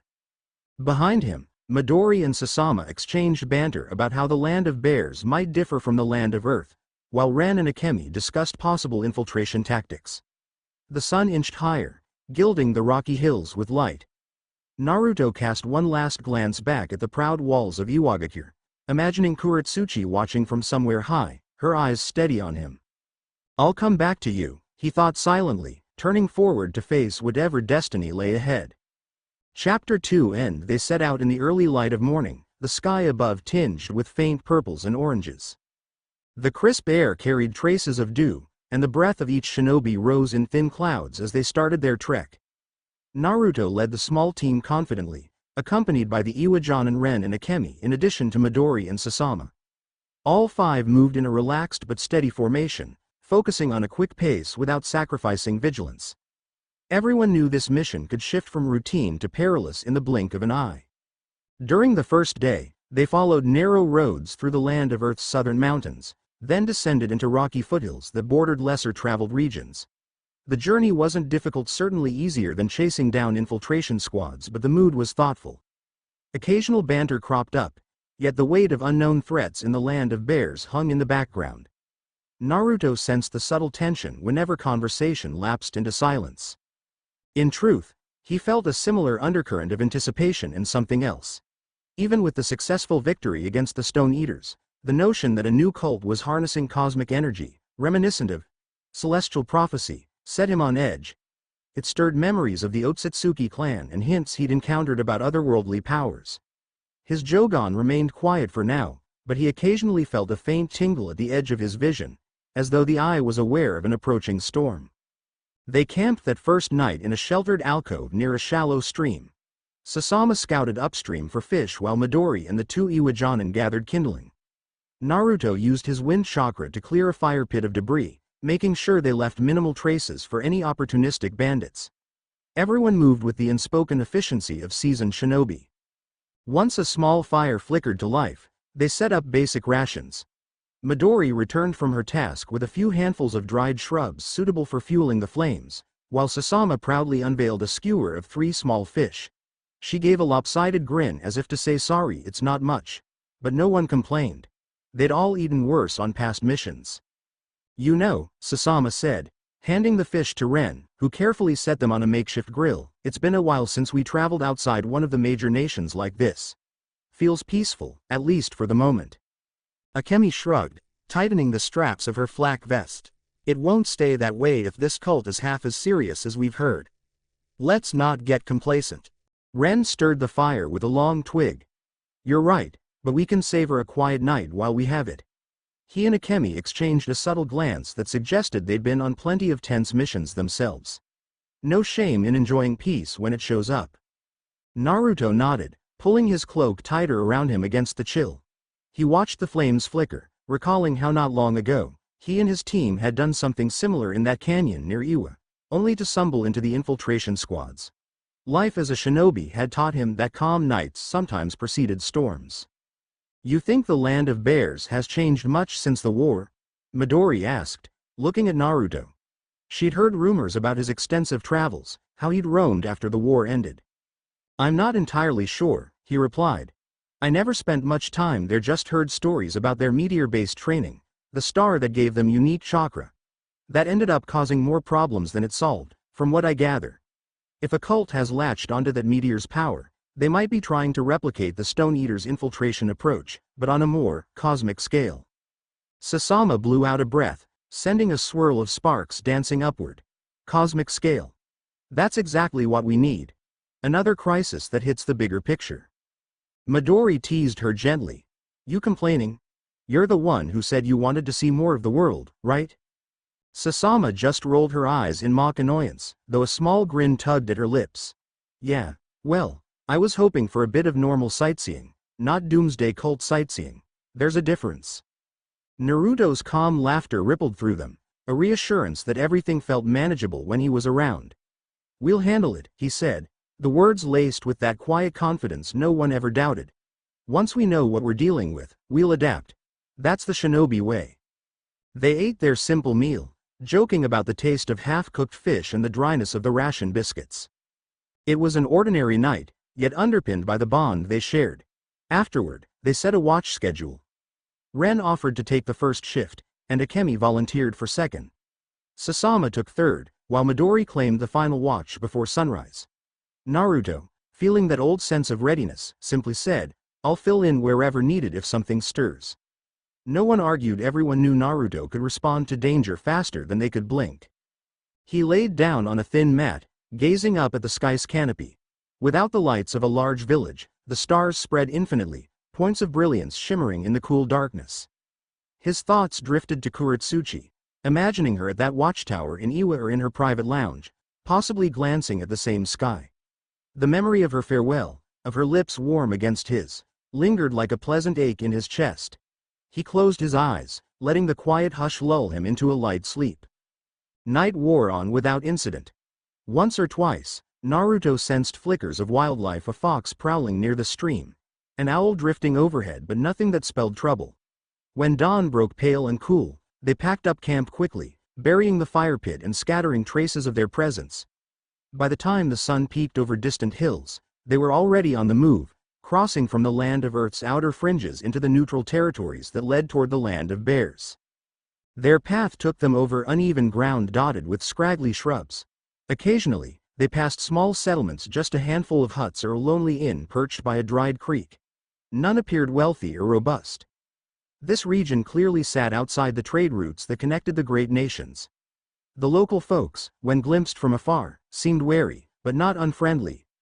Once, an old woman waved from her porch as the group passed, but made no move to approach them. On the third day of travel, the terrain shifted again. Strange rock formations jutted from the earth, twisted spires that looked half eroded by wind. Midori paused to take a closer look at the swirling patterns etched into the stone. "It almost looks like they were shaped by some weird chakra," she remarked. Akemi nodded, running a gloved hand over the grooves. "I've heard rumors that the land of bears has areas warped by meteor radiation or some ancient technique. Could be these are a byproduct." Naruto found himself drawn to the patterns too, his Jougan giving him a subtle sense of swirling residue. It felt old, like a memory embedded in the ground, not an active energy. Still, he kept alert. If the cult latched onto these phenomena, they might have outposts hidden among these spires. They pushed onward, occasionally sending Sasama or Akemi ahead to scout vantage points. By evening, they reached a shallow valley, its floor carpeted in pale grass that fluttered in the wind. Beyond that lay the land of Bear's border. A worn signpost announced it in simple characters, followed by a single sentence. "Welcome. Tread carefully under the star's watch." Ren glanced at Naruto. "Symbolic or literal?" "Probably both," Naruto replied, stepping past the sign. "From now on, keep an eye out for watchers." The man who came to Iwa said robed figures had been seen patrolling the roads. "They might not be as obvious as we think." They made camp early, choosing higher ground along a stony ridge. Akemi set small proximity seals around the perimeter, thin strips of paper that would release a faint shock repulse if triggered. They'd all grown cautious with infiltration jutsu after the Stone Eater fiasco. Better to be overprepared. This time, dinner was slightly better. Midori had splurged on a small bag of spices before leaving Iwa, so their ration stew had a bit more flavor. Still, no one lingered on idle conversation for long. They were too close to the mission's heart, and the sense of approaching something significant hung over them. As twilight deepened, Naruto stepped away from the group, climbing a short outcrop to watch the horizon. Sasama noticed and followed, her steps light. She joined him at the top, hugging her arms against the night's chill. "You okay?" she asked softly, eyes fixed on the rolling darkness beyond. He nodded, posture relaxed but gaze intent. "Just thinking." After a beat, he glanced at her with a small smile. "You know, I appreciate having you and Midori along. You two have grown a lot since our earlier missions." Sasama's expression brightened with pride. "Thanks. We've learned so much from traveling and sparring with you. Honestly, it's been life-changing, though you probably hear that a lot." He chuckled. "Not in those words, but I'm glad you're both seeing the world. That was the point of forming the team, to push everyone's horizons." Silence stretched, and Sasama fidgeted slightly. He sensed she had something on her mind. In the dim starlight, her cheeks held a hint of warmth. "Naruto, I've been thinking about how you seem to draw people in. Not just random admirers, but people who are genuinely changed by being around you." She paused, seeming uncertain how to phrase her thoughts. "It's part of why Midori and I are so loyal. Why Kurotsuchi respects you so deeply." He watched her carefully, not pressuring her to continue, but curious. She exhaled a gentle laugh, half self-conscious. "I think about how we used to flirt, you know. Little teases, stolen kisses after a battle victory, but it's different now, isn't it? You and Kurotsuchi have something real." She paused. "And I'm okay with that," she added quickly, before he could speak. "I don't want to be the clingy sidekick who pines away. But I don't regret those moments either." Naruto's expression softened. He reached out, placing a comforting hand on her shoulder. "I never saw you as a sidekick. You're a friend, a comrade, and, yeah, sometimes more than that. Kurotsuchi and I have a connection, but that doesn't make me blind to the connections I share with others." His voice held genuine warmth. "I'm not trying to lead anyone on, but I'm not turning my back on them either. Does that make sense?" She relaxed, a smile creeping onto her lips. Yeah, it does. She shifted closer, the night wind rippling her hair. I just wanted to get that off my chest. I appreciate the honesty. He tucked a stray strand behind her ear. In the darkness, they stood quietly, the memory of past intimacy hovering between them. WTHOUT awkwardness.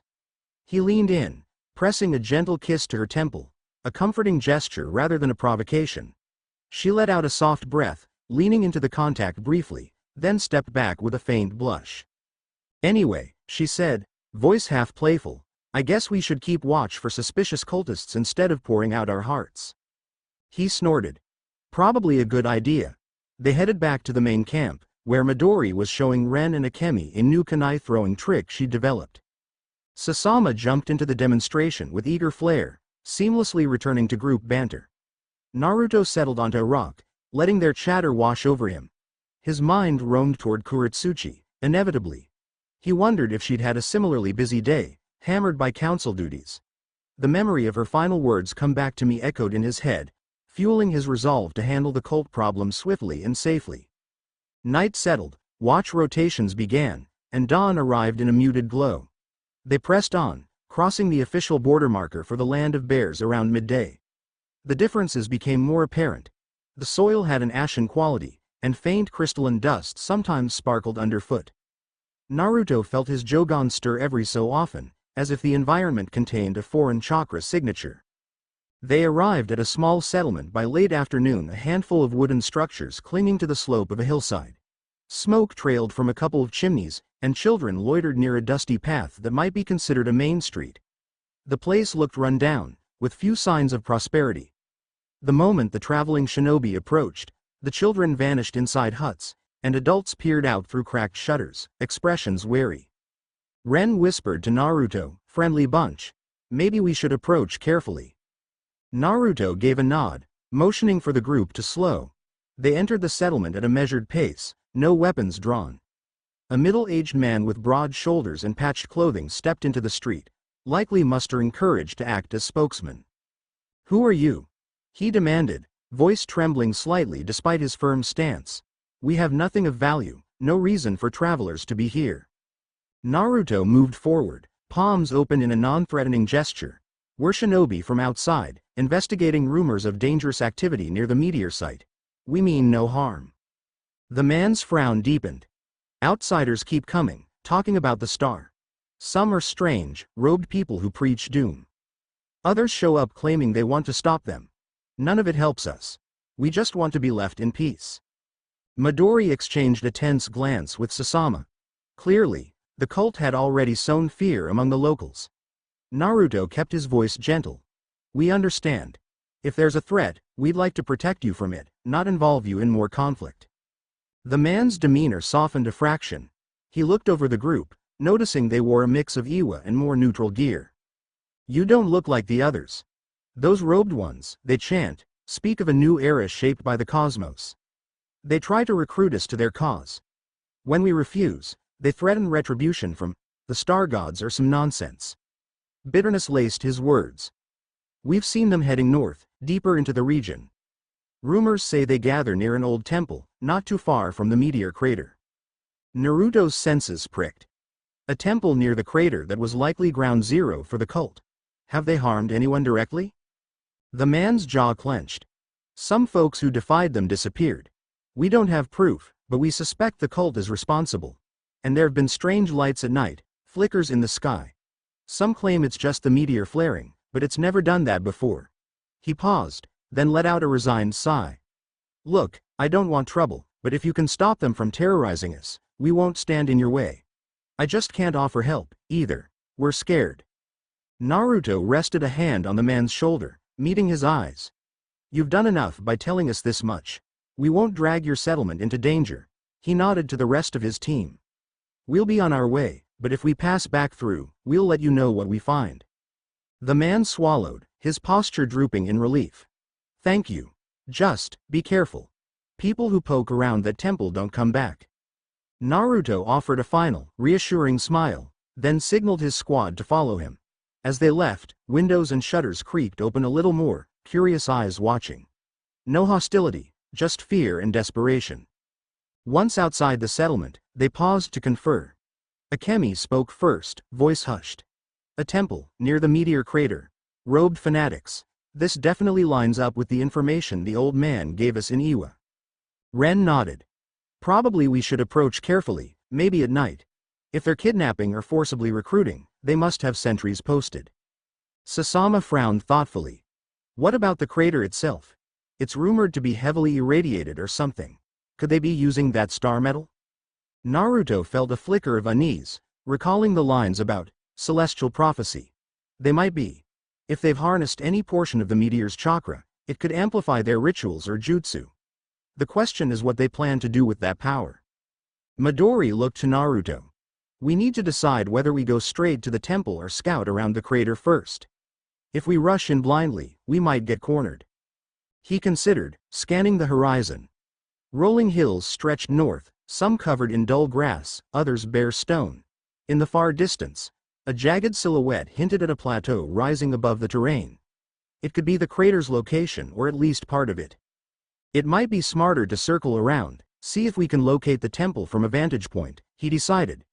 If it's as dangerous as they say, we want intel before we confront them. The others agreed. They set off with renewed caution, traveling another hour until they reached a shallow ravine. From there, they ascended the slopes on foot, using minimal chakra to avoid detection. By late afternoon, they found themselves atop a ridge that overlooked a valley. A distinctive outcropping jutted from the valley's center, crowned by a structure likely the temple in question.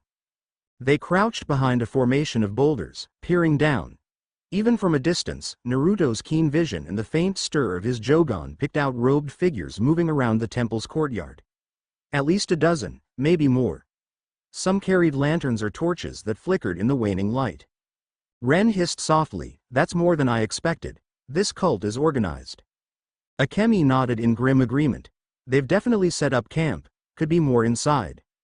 Sasama produced a small collapsible telescope from her pack and offered it to Naruto. He lifted it, scanning the grounds. The temple looked ancient, carved from dark stone with a design that hinted at older civilizations, nothing like the standard architecture in the great nations. A wide courtyard spread in front, ringed by tall, weathered statues of humanoid figures with their arms raised to the sky.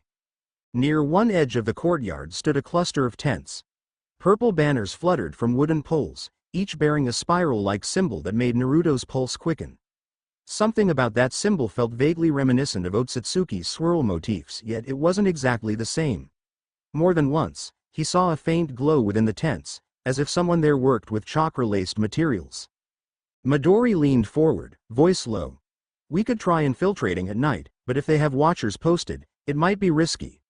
On the other hand, a direct assault could be worse if we don't know how many more are inside." Naruto closed the telescope, passing it back. "We'll wait until nightfall, watch their patterns.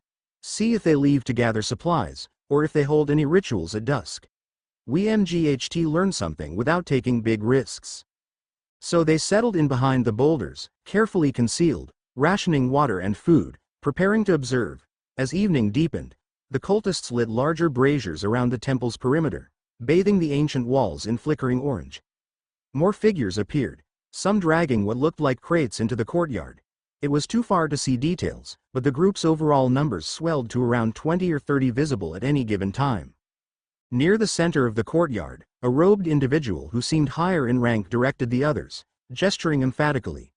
Now and then, this figure tossed his hood back, revealing a bald head marked with swirling tattoos. They glistened under the firelight, possibly laced with some type of ink that reflected chakra. Every so often, the tattoos glowed faintly, as if responding to his emotions or the presence of the meteor's energy. The watchers also witnessed strange rites, small gatherings where cultists knelt, chanting phrases that carried up the valley in guttural echoes. The words were mostly unintelligible, but now and then, they heard something about the star's awakening, and the eye that heralds the new age. Naruto's jaw tensed at the repeated references to an eye, an echo of the lines in the old man's scroll. Was this cult specifically referencing the Jougan, or was it just another name for the meteor? At one point, Ren quietly said, "Check that southwestern path, looks like they have guards posted." He pointed with two fingers to an area beyond the temple, where a narrow trail led deeper into the valley. Standing at intervals were more robed figures, each carrying a spear or staff. "Definitely a perimeter," Akemi murmured. "They're serious about keeping out intruders." Nightfall draped the valley in near total darkness except for the cult's torches and the faint glow of stars overhead. The group took turns observing, ensuring they didn't remain too long in one position. Around midnight, the robed leader and a handful of subordinates gathered in a tight circle at the courtyard's center. They chanted louder, and a swirl of purple-black light spun upward before dissipating. Naruto felt a jolt as his Jougan briefly flickered, capturing the manipulations of a bizarre chakra that felt alien. The sight left him uneasy. By dawn, the team had gleaned enough to confirm the cult's presence and seriousness. It was too large to tackle alone without a plan. Naruto quietly suggested they retreat to a safe spot, regroup, and consider strategies. He wasn't about to lead a reckless charge. These cultists had numbers, possible advanced techniques, and, if rumors were true, a direct link to the meteor's chakra. They climbed down the ridge under the early morning shadows, wary of any patrolling sentries. Eventually, they made camp in a concealed nook by a rocky slope a few miles from the temple. Once there, everyone sat in a loose circle, fatigue from the sleepless night evident on their faces. Ren cleared his throat. "We can't just walk in. That courtyard is too exposed. Even if we get inside the temple walls, we don't know the layout or their full strength." Akemi rubbed at her eyes, thinking hard. "Could we pose as travelers wanting to join the cult? Seems dangerous to lie our way in without knowing their rituals, but if they're recruiting, maybe they'll let us close. Then we can sabotage from within." Midori frowned skeptically. "That might work if one or two of us go, but a whole group might raise suspicion. Also, if they realize we're shinobi, they'll tighten defenses." Sasama massaged her temples. "Another approach is to cause a distraction at the front while a smaller infiltration team slips in from the back. But we risk them sounding an alarm or harming any captives they might be holding." Naruto listened, letting the ideas flow. Finally, he spoke with quiet authority. "We need more specific intel on how they operate. Are they storing something in those crates? Are there hostages? And is the crater or meteor nearby enough that they can harness its power directly? Let's figure that out first." The group nodded, seeing the logic. Naruto continued, "We'll keep infiltration minimal. One or two of us tries to slip close in the evening, gather more info, confirm if there's a direct link to the meteor's crater. The rest prepare for extraction or backup if it goes wrong. Then we decide on the best strike." They agreed on a rough plan to rest during the day, then approach the temple again at dusk for stealth recon. Sasama and Akemi volunteered for infiltration, though Naruto insisted he'd be the one to get as close as possible to the temple's interior. His Jougan gave him an advantage in detecting hidden chakras or illusions. Sasama, skilled in silent movement and genjutsu, would accompany him. Meanwhile, the others would stand by in strategic positions for support. With that decided, they took turns napping. Naruto found he couldn't rest easily, the cult's chanting still rang in his ears. He dozed in and out, half dreaming of swirling cosmic energies and the flash of an eye that glowed with ominous brilliance. By late afternoon, they rose, ate sparingly, and prepared gear. Dusk arrived with a pale, smoky sky. A hush hung over the valley as the team skirted the perimeter. Midori, Ren, and Akemi remained behind a cluster of rocks on higher ground, while Naruto and Sasama crept in a wide arc toward the temple's backside. They wore dark cloaks, hoods pulled up, ensuring minimal glint from their gear. They approached slowly, mindful of any movement. Through the creeping darkness, torchlight from the temple's braziers provided enough glow to see silhouettes. Sentries paced the walls. Sasama occasionally tapped Naruto's arm, indicating a lull in their vigilance so they could move closer. When they were within 100 yards of the temple's rear wall, Sasama murmured, "We'll need to climb. I see a partial ledge near that collapsed area." She pointed to a segment of the wall that looked crumbly and ill-repaired. Naruto nodded. He activated just a sliver of his Jougan, letting it peer through the stone to check for hidden watchers. He saw no immediate signs of guards in that section, though faint footsteps echoed from deeper inside the courtyard. "Seems clear for now. Let's go." They moved swiftly across open ground, hearts pounding. At the base of the wall, Sasama formed a quick seal, releasing a minor silence jutsu around them to mask any scraping noise. Naruto used chakra to cling to the rough stones, leading the ascent, The old masonry threatened to crumble under their weight, but they distributed their chakra carefully, stepping on stable sections. Within moments, they reached the top. The walkway was deserted, a stroke of luck. Sasama crouched low, scanning the courtyard below, while Naruto peeked over the edge. This vantage provided a closer look at the tents they'd seen the previous night. He counted at least 8 cultists gathered near a brazier, chanting in low voices as they heated some sort of metal rods. He tapped Sasama's shoulder, pointing to a side corridor that led deeper into the temple. She nodded, following his gaze. One robed figure passed by on patrol, but didn't look up. They waited for the footsteps to fade. Then, as silently as phantoms, they hopped down onto a lower ledge and slipped behind a statue that ringed the courtyard. The statue's face was eroded by time, its features barely discernible. Its torso was angled upward, both arms raised skyward in some ancient gesture of supplication. Sasama gestured for Naruto to move around it while she kept watch on the cultists. He advanced carefully, glimpsing a doorway beyond the statue's base. Flickering torchlight emanated from within, and the air carried a faint metallic tang. He inched forward, breath steady. The Jougan's slight activation let him see that, inside the temple's halls, a cluster of robed figures guarded a deeper passage. Their chakra signatures flickered with an unsettling pitch, reminiscent of what he'd witnessed with the Stone Eaters, but tinted by something else, something older, more alien.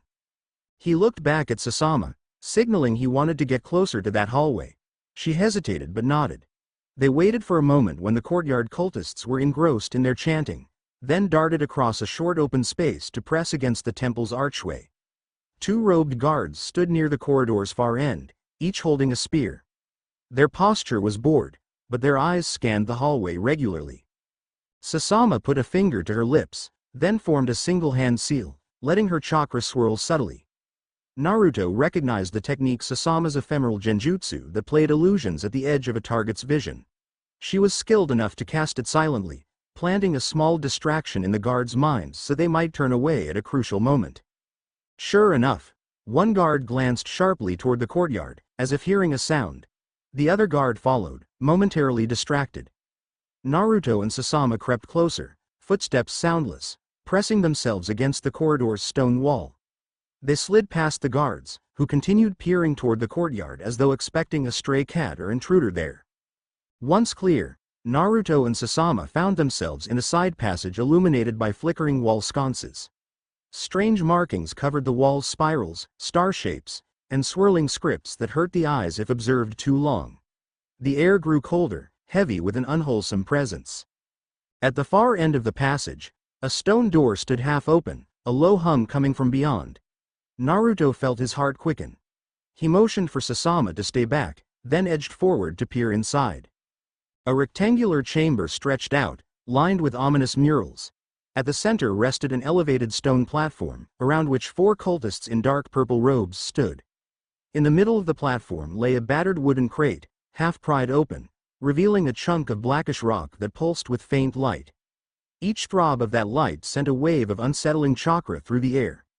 Naruto recognized it, meteor fragment, or something similar.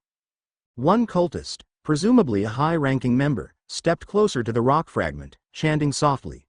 The swirling tattoos on his bald head and arms glowed in response. He placed a hand over the stone, as if communing with it.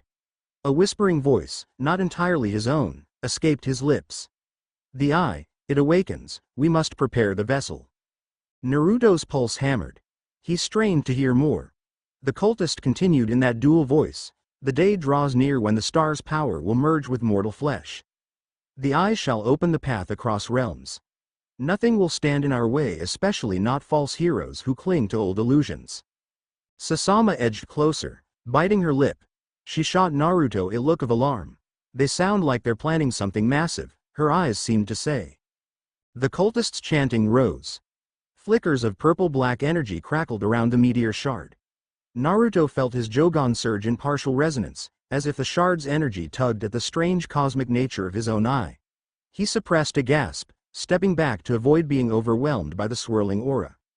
Suddenly, from deeper in the chamber, a muffled scream pierced the chanting. Naruto's head snapped toward a smaller door at the side, from which the cry had emerged. One of the robed figures sneered, striding to that doorway. He yanked it open. Even from his vantage point, Naruto glimpsed a cramped cell beyond, where at least two huddled villagers, presumably were chained to a wall. A swirl of dread coiled in his stomach. He clenched his fists, wanting to rush in, but Sasama laid a hand on his arm in warning. "We're outnumbered," her expression said. If they fought now, the entire temple would descend on them. A robed guard outside the cell snarled at the prisoners, who whimpered in fear. Then he slammed the door shut again and returned to the ritual, ignoring the pleas. Naruto's mind raced. They had hostages. This was no small cult. They had resources, meteor fragments, and a twisted dogma that revolved around some prophecy potentially referencing powers beyond normal understanding. He beckoned Sasama, and they backed away. Even as they crept down the hall, his Jougan twitched, sensing the presence of potent chakra. Another silhouette moved near the corridor's entrance, forcing them to flatten against the wall. The shape glided past in heavy robes, the same swirling tattoos glowing on its exposed arms. For a moment, Naruto feared detection, but the figure continued into the chamber, oblivious. Heart-pounding, Naruto led Sasama back toward the exit. They slipped past the corridor guards again, Sasama intensifying her genjutsu to keep them distracted, and emerged into the courtyard's fringe. Cultists milled about, but the pair navigated carefully, hugging the shadows behind statues and pillars until they reached the damaged portion of the wall. With deft footwork, they climbed the rubble and dropped down the exterior with minimal noise. Once on open ground, they half ran, half crouched across the valley floor until they reached the vantage point where Midori, Ren, and Akemi waited. The others tensed at the sight of their hurried approach, but relaxed a fraction when they saw no immediate pursuers. Naruto and Sasama paused, catching their breath. Midori's eyes flicked anxiously. "Did you find something?" Naruto nodded grimly. "A lot. They're definitely harnessing meteor fragments. They've taken prisoners. Their leader's performing some kind of ritual talking about an eye that will open a path across realms." Ren's face blanched. "That's not normal. Did they see you?" Sasama shook her head, still controlling her breathing. "We don't think so. But we can't be sure. They have powerful chakra detection. If they sense we were there, they might move the prisoners." Akemi exhaled. "So this is bigger than we hoped. We can't just walk away." Naruto's jaw set. "We'll have to mount a rescue for those prisoners before it's too late. And we need to stop them from using the meteor shards to complete whatever ritual they're planning." Midori frowned. "But we're 5 shinobi against possibly dozens of cultists, plus who knows what jutsu they wield." Naruto's gaze hardened with a calm resolve. "We'll strike fast, free the captives, destroy or at least disable the meteor fragments. If we disrupt their ceremony, we might send them scattering. Worst case, we buy time to get reinforcements from Iwa or Konoha." His eyes swept across the group. "We can do this." Ren and Akemi exchanged a look. "We're with you," Ren said firmly. Akemi nodded, her hand drifting to the kunai strapped at her waist. Sasama leaned on a nearby rock, adrenaline still coursing through her veins. "We'd have to be smart about it, though. A stealth approach to free prisoners, plus a direct assault on the ritual chamber if needed." Naruto thought for a moment, gaze distant. "We can split into 2 teams. One team rescues the captives, the other creates a diversion to draw the cult's main force away from that chamber. I'll handle the lead if it comes to directly confronting their leader." Akemi cleared her throat. "We should rest a bit, gather chakra, then strike tonight. The cult might be less vigilant if they think their ceremony succeeded without interruption." Sasama grimaced. "But the prisoners, if we delay too long, they might kill them." Naruto mulled it over. "We'll move soon, just give everyone enough time to catch their breath and prepare. These are big numbers we're facing. If we go in half-cocked, it won't help anyone." They all agreed to a short rest and planning session. The tension in the group rose, as each person recognized the stakes. Even a fraction of hesitation could lead to tragedy, but launching an uncoordinated raid would be suicidal. Time was crucial. The next few hours crawled by, filled with nervous readiness. They dozed in turns, rechecked gear, quietly rehearsed the infiltration routes. Eventually, the sky darkened once more. The team gathered near their vantage point, finalizing roles. Naruto, Sasama, and Midori would focus on freeing the prisoners and halting the ritual. Ren and Akemi would create a commotion at the temple's main gates, enough noise to draw out a chunk of the cultists. Then they'd slip away to reinforce the others if possible. They locked hands briefly, a silent vow passing between them. No one would abandon anyone else, no matter what. Then Ren and Akemi slipped around to the temple's front. Naruto led Midori and Sasama to the rear wall again, hearts pounding, adrenaline burning away any remnants of fatigue. The temple was more active than the night before. Cultists moved in clusters, chanting under the open sky. Purple banners snapped in the wind. That same robed leader with the bald head and swirling tattoos stood at the courtyard's center, arms raised toward the stars. Sparks of cosmic energy crackled in the air. Naruto felt his Jougan react, a faint glow dancing in his right eye. He muttered to Sasama and Midori, "Wait for the distraction, then we move." Moments later, at the far side of the temple, an explosion rocked the night. Ren or Akemi must have detonated an explosive tag. Alarmed cries rose. Many cultists dashed toward the front gates, brandishing weapons. Another explosion followed. Shouts and swirling torches indicated a scramble to defend the entrance. Now, Naruto whispered. With most cultists diverted, the temple's rear corridor and courtyard edges should be thinner. He motioned Sasama and Midori to ascend the damaged wall again. In the commotion, no one looked this way. They climbed swiftly and dropped inside. Shouts and flickers of chakra soared in the distance, presumably Ren and Akemi keeping half the cult busy.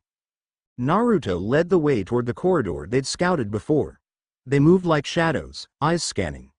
2 guards patrolled ahead, but the panic caused by the explosions had them anxious, not watchful. Sasama's genjutsu made short work of them. The trio slipped past. They found the corridor leading to the prisoner cell, just as Naruto remembered. A single guard stood by the door, fidgeting in alarm. Before he could react, Midori lunged with a swift chop to his neck, knocking him unconscious. Sasama scanned the corridor for others, while Naruto forced the cell door open with a targeted burst of chakra. Inside, a handful of disheveled prisoners jerked back, terrified. But relief dawned when they realized the newcomers weren't cultists. Naruto quickly found the chains binding them to the wall, heavy iron links, locked by crude but sturdy mechanisms. With Sasama's help, he snapped them using well-placed kunai and a touch of wind chakra. A young woman, trembling, clutched at Midori. Please, the cult, they said we'd be sacrificed to the star. Thank you, oh, thank you." Midori patted the woman's back gently. "You're safe now, we're getting you out." 2 men, older, had the same haggard look. "Can you help the others?" "Some were taken deeper into the temple," one rasped. Naruto's chest clenched. "Where exactly?" "They mentioned a ritual chamber, further in," the man said, pointing weakly. "They took 3 of us there earlier. We never saw them come back." Sasama and Midori exchanged grim looks. Sasama said, "We'll guide these folks out first. Naruto, you." "I'm going after the ones inside," Naruto finished, voice firm. Midori bit her lip. "We're not letting you go alone." He shook his head, placing a hand on her shoulder. "We need to protect these prisoners. If they try to escape on their own, the cult might recapture them. You and Sasama lead them out and regroup with Ren and Akemi. I'll handle the deeper chambers." She opened her mouth to protest, but Sasama caught her eye, urging calm. There wasn't time to debate. Ultimately, Midori nodded, though frustration lined her features. "Fine. But promise you'll be careful." Naruto squeezed her shoulder in gratitude, then stepped out of the cell. Sasama guided the freed villagers into the corridor. Midori joined her, glancing back at Naruto with worry. But he just flashed that reassuring grin, the unstoppable confidence shining through. Then he vanished down the hallway, heading toward the ritual chamber. He navigated the temple's twisting passages, memory guiding him from his earlier infiltration. The tension in the air had grown heavier. Distant chanting echoed from somewhere ahead, layered with the clash of steel that suggested the cult's defenders were stretched thin by the distraction outside. Flickers of purple light played against the walls, intensifying as he neared that large chamber.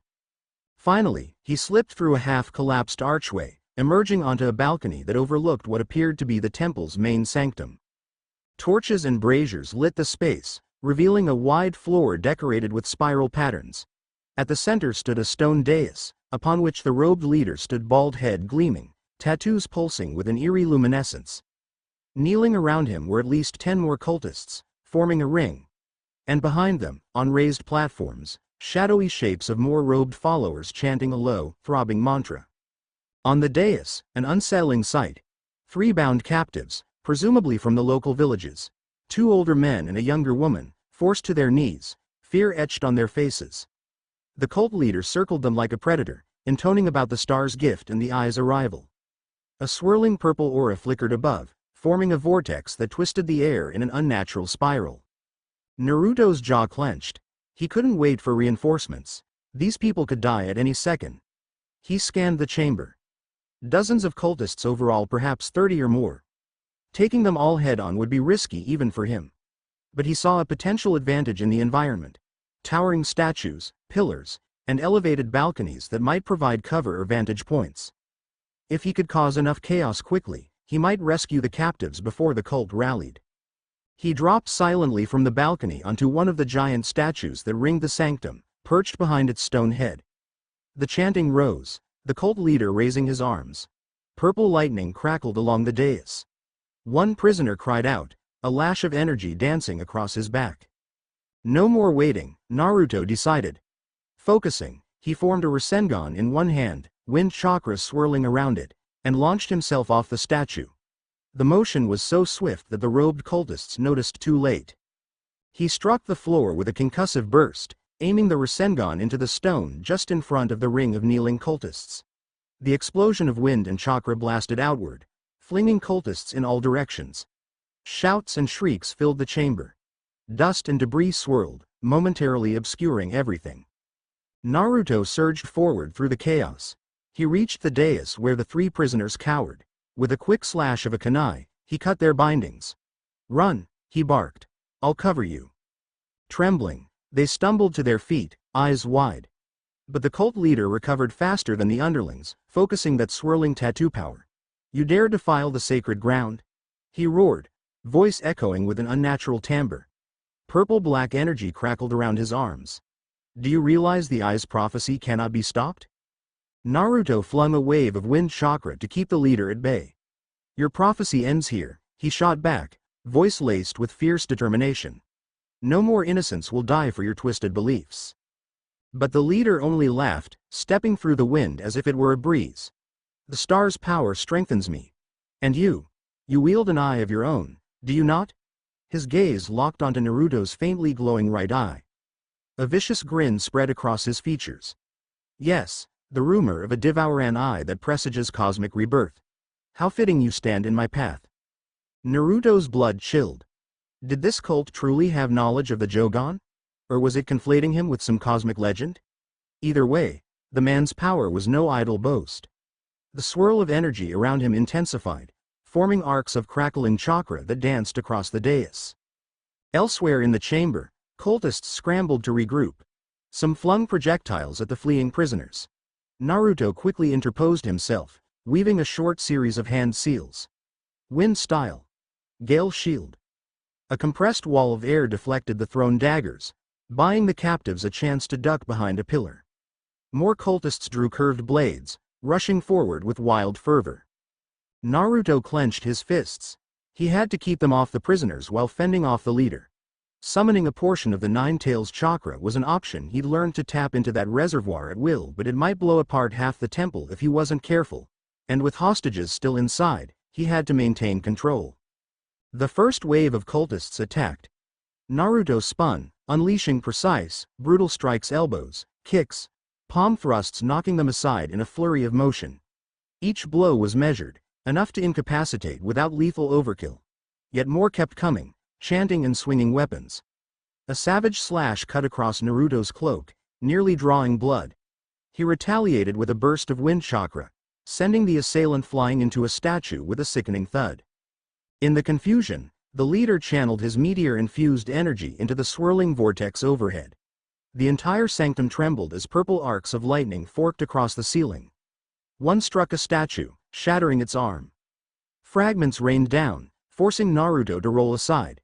He spared a glance for the 3 freed prisoners. They crouched behind rubble, terrified but still alive. "Good. If he could hold off the cult until an opening to get them out. A roar from behind made him spin. Another wave of robed zealots charged in. Naruto readied himself, but to his relief, a flash of movement intercepted the Midori. She'd arrived from an opposite entrance, blade drawn, wearing a fierce look. Sasama followed right behind, hands flaring with a swirl of chakra-laced kunai. They must have gotten the other prisoners to safety and returned to help. Together, they clashed with the cultists, relieving some pressure from Naruto. Sasama's voice echoed. "We got the others out. The front is chaos, but we slipped in through the side. Figured you could use backup." Naruto's gratitude flared. Perfect timing. Midori whirled in a graceful slash, cutting down a cultist's weapon. "Just keep the big guy off us," she quipped, jerking her chin at the raging leader. Naruto set his sights on that bald, tattooed figure. The leader's grin was manic. He raised both arms, and from behind the dais, a smaller crate levitated, brimming with additional meteor shards. Cracks of energy sparked, forming a swirling field around his body. He was fueling himself even further with cosmic power. Sasama paled at the sight. He's going to bring the whole temple down if he keeps funneling that much energy. The leader stepped forward, voice echoing in a bizarre resonance. "This star, this eye, it transcends mortal shackles. We shall usher in the cosmic dawn. You, Naruto Uzumaki, are but a stumbling block in our path." With a jarring cry, he unleashed a beam of purple light that seared across the chamber floor, gouging a smoldering trench in the stone. Naruto dodged by a hair's breadth, the heat prickling at his skin. He steadied himself. He needed to outmaneuver this power surge. Summoning a measure of the Nine Tails chakra might be the best option, but the room was crowded with allies and innocents. Instead, he channeled a concentrated swirl of his own chakra into a Rasengan, letting the Jougan guide his aim. The silver-blue flicker in his right eye sharpened his perception, giving him a glimpse of the swirling energies around the leader. He sprang forward, Rasengan crackling. The leader responded by hurling another arc of cosmic lightning. Naruto twisted midair, letting the lightning graze past him, then drove the Rasengan at the cultist's torso. The leader snarled, crossing his forearms.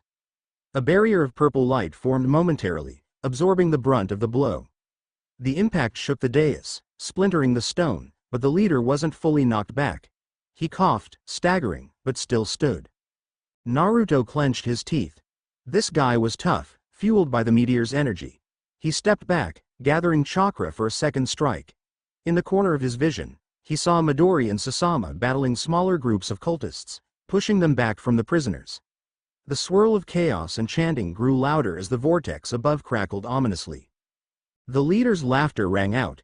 "Your power is formidable, but the star's blessing surpasses your petty jutsu. Witness true cosmic might." He spread his arms again, and shards of meteor from the floating crate splintered in midair, forming glowing fragments that spiraled around him. Each fragment pulsed with an eerie hum. Naruto's instincts screamed. If the leader unleashed that swirling mass, it might incinerate everything in the room. He needed to act fast. Tapping a measured amount of the Nine Tails chakra, he felt his own aura flare, adding an orange outline to his figure. That combined energy fused with the Rasengan he rapidly formed. "Rasen Shuriken," he growled, hurling it at the leader. The spinning projectile soared, carving a shrieking path through the air. The leader attempted to raise his barrier again, but Naruto had timed it to coincide with the leader's moment of weakness. He was directing his cosmic swirl outward, leaving an opening. The Rasen Shuriken slammed into the barrier, grinding against it with deafening force. With a final burst, the barrier shattered. The Rasen Shuriken's shockwave engulfed the swirling meteor shards, sending them tumbling away in molten chunks. The leader screamed, an agonized sound echoing in the chamber. He was blown off the dais, crashing into a statue's base. The floor cracked beneath him. Dust filled the air. Panting, Naruto kept his senses sharp, not ready to celebrate yet. The swirling cosmic vortex overhead flickered, then sputtered out, as if severed from its source. The robed cultists who remained conscious recoiled in horror, some dropping to their knees. Others turned to flee. Sasama and Midori dispatched the few who still resisted, while some simply threw down their weapons and surrendered. In the hush that followed, Naruto advanced on the prone leader. The man's robes were tattered, tattoos scorched and bleeding. He glared at Naruto, seething hatred. You can't stop the eye. Others will finish what we started. Naruto's voice was low, unwavering.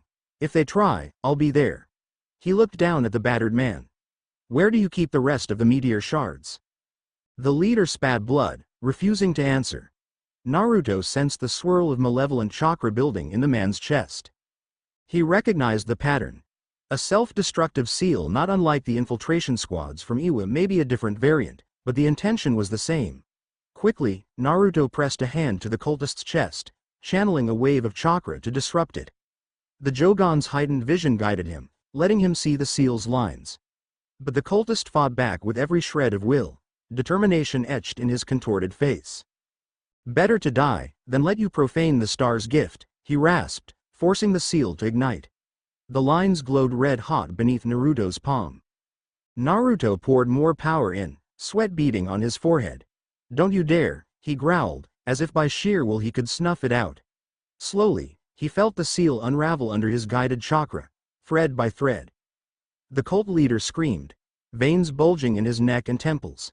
One final convulsion, and the seal fizzled, leaving him limp, unconscious but alive. A collective hush fell. Sasama stumbled over, wiping sweat from her brow. Midori joined, supporting two dazed captives. The rest of the cultists either lay unconscious or had fled. Outside, distant crashes suggested Ren and Akemi might still be engaging the bulk of the cult. But in here, the central threat was neutralized. Naruto sank to his knees, catching his breath. The swirling energies in the chamber began to dissipate, leaving only the faint hum of meteor residue. Sasama carefully examined the leader's tattoos. He's alive, but barely. We can bind him. Maybe question him once he wakes. Midori gazed around, chest heaving. That was insane. The amount of chakra he was channeling could have leveled this place.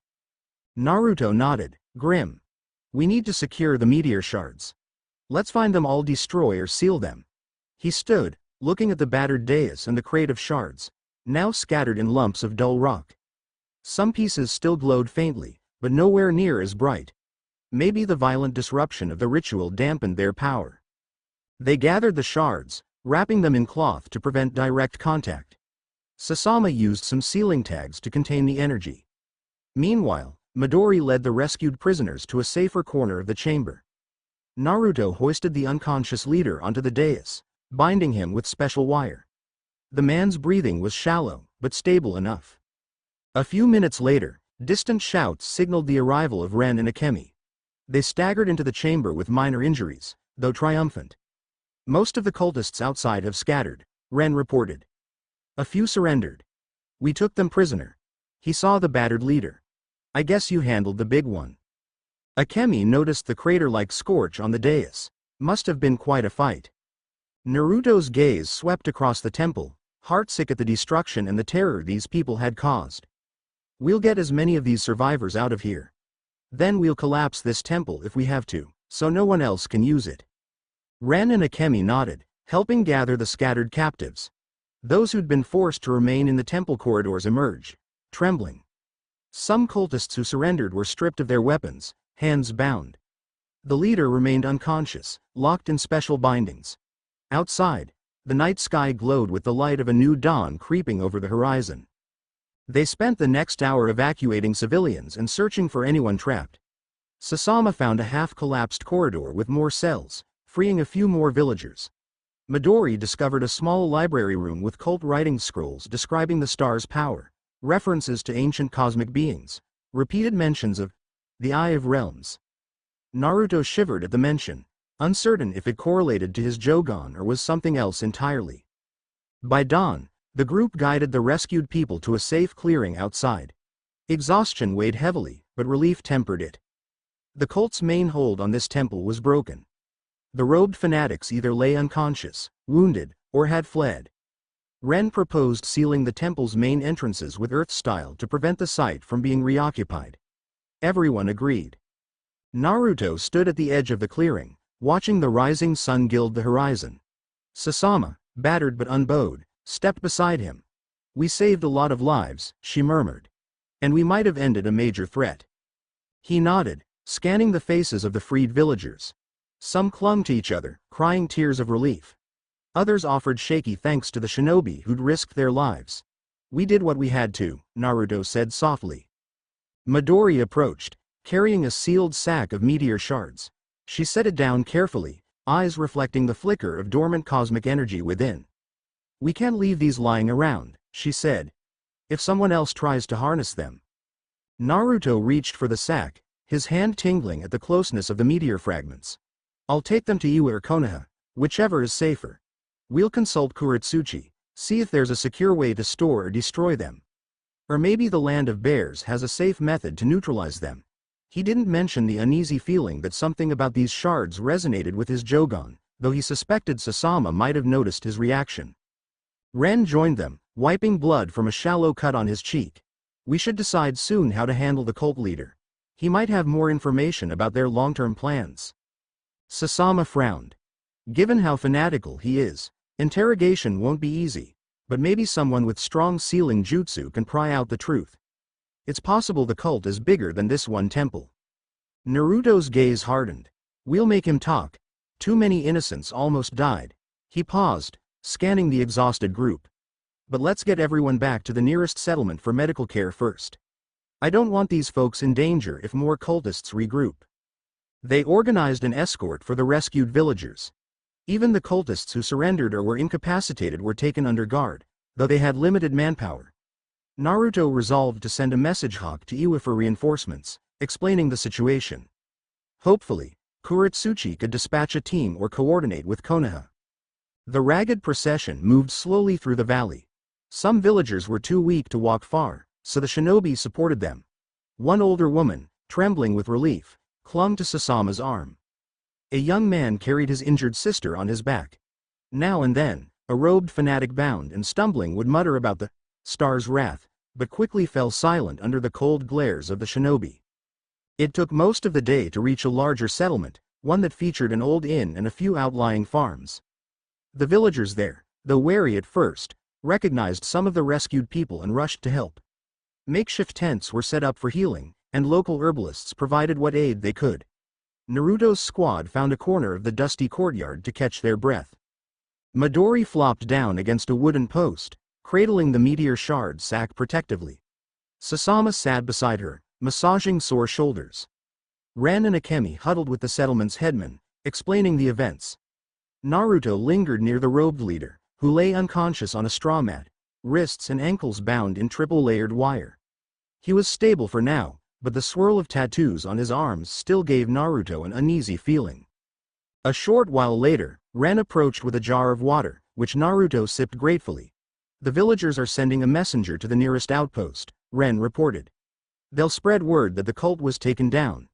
The headman says you and your team can stay here overnight to recover, if you want." Naruto lowered the water jar. "I think we should. We have wounded and exhausted people. If the cult has any stragglers, we'll need energy to fend them off." Ren nodded. "Makes sense.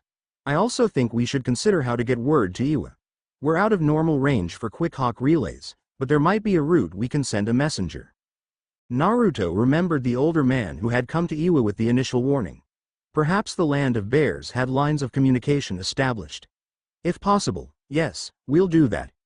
Kurotsuchi should know the threat's been contained at least here." Ren departed to help coordinate, leaving Naruto alone with his thoughts. He knelt beside the unconscious leader, examining the tattoos more carefully. Up close, they looked like swirling geometric patterns interlaced with star-like symbols, etched into the man's skin with an ink that faintly shimmered. Even in unconsciousness, his aura felt steeped in a malevolent presence that likely came from the meteor's cosmic power. A memory flashed. The old Stone Eater infiltration squads had used advanced seals. Now, this man had a cosmic-charged tattoo. Different sources of evil, or something connected. Naruto's mind shunned, linking the presence of forbidden jutsu across multiple lands. Maybe the world's underbelly of darkness had found new ways to rise. He tapped the man's temple lightly, sending a small pulse of chakra to check for hidden seals. He found a network of binding lines, presumably how the meteor's energy was anchored to the man's own chakra system. Breaking it might revert him to a normal, if corrupted, shinobi. Naruto resolved to try once the man regained consciousness. Night fell across the settlement.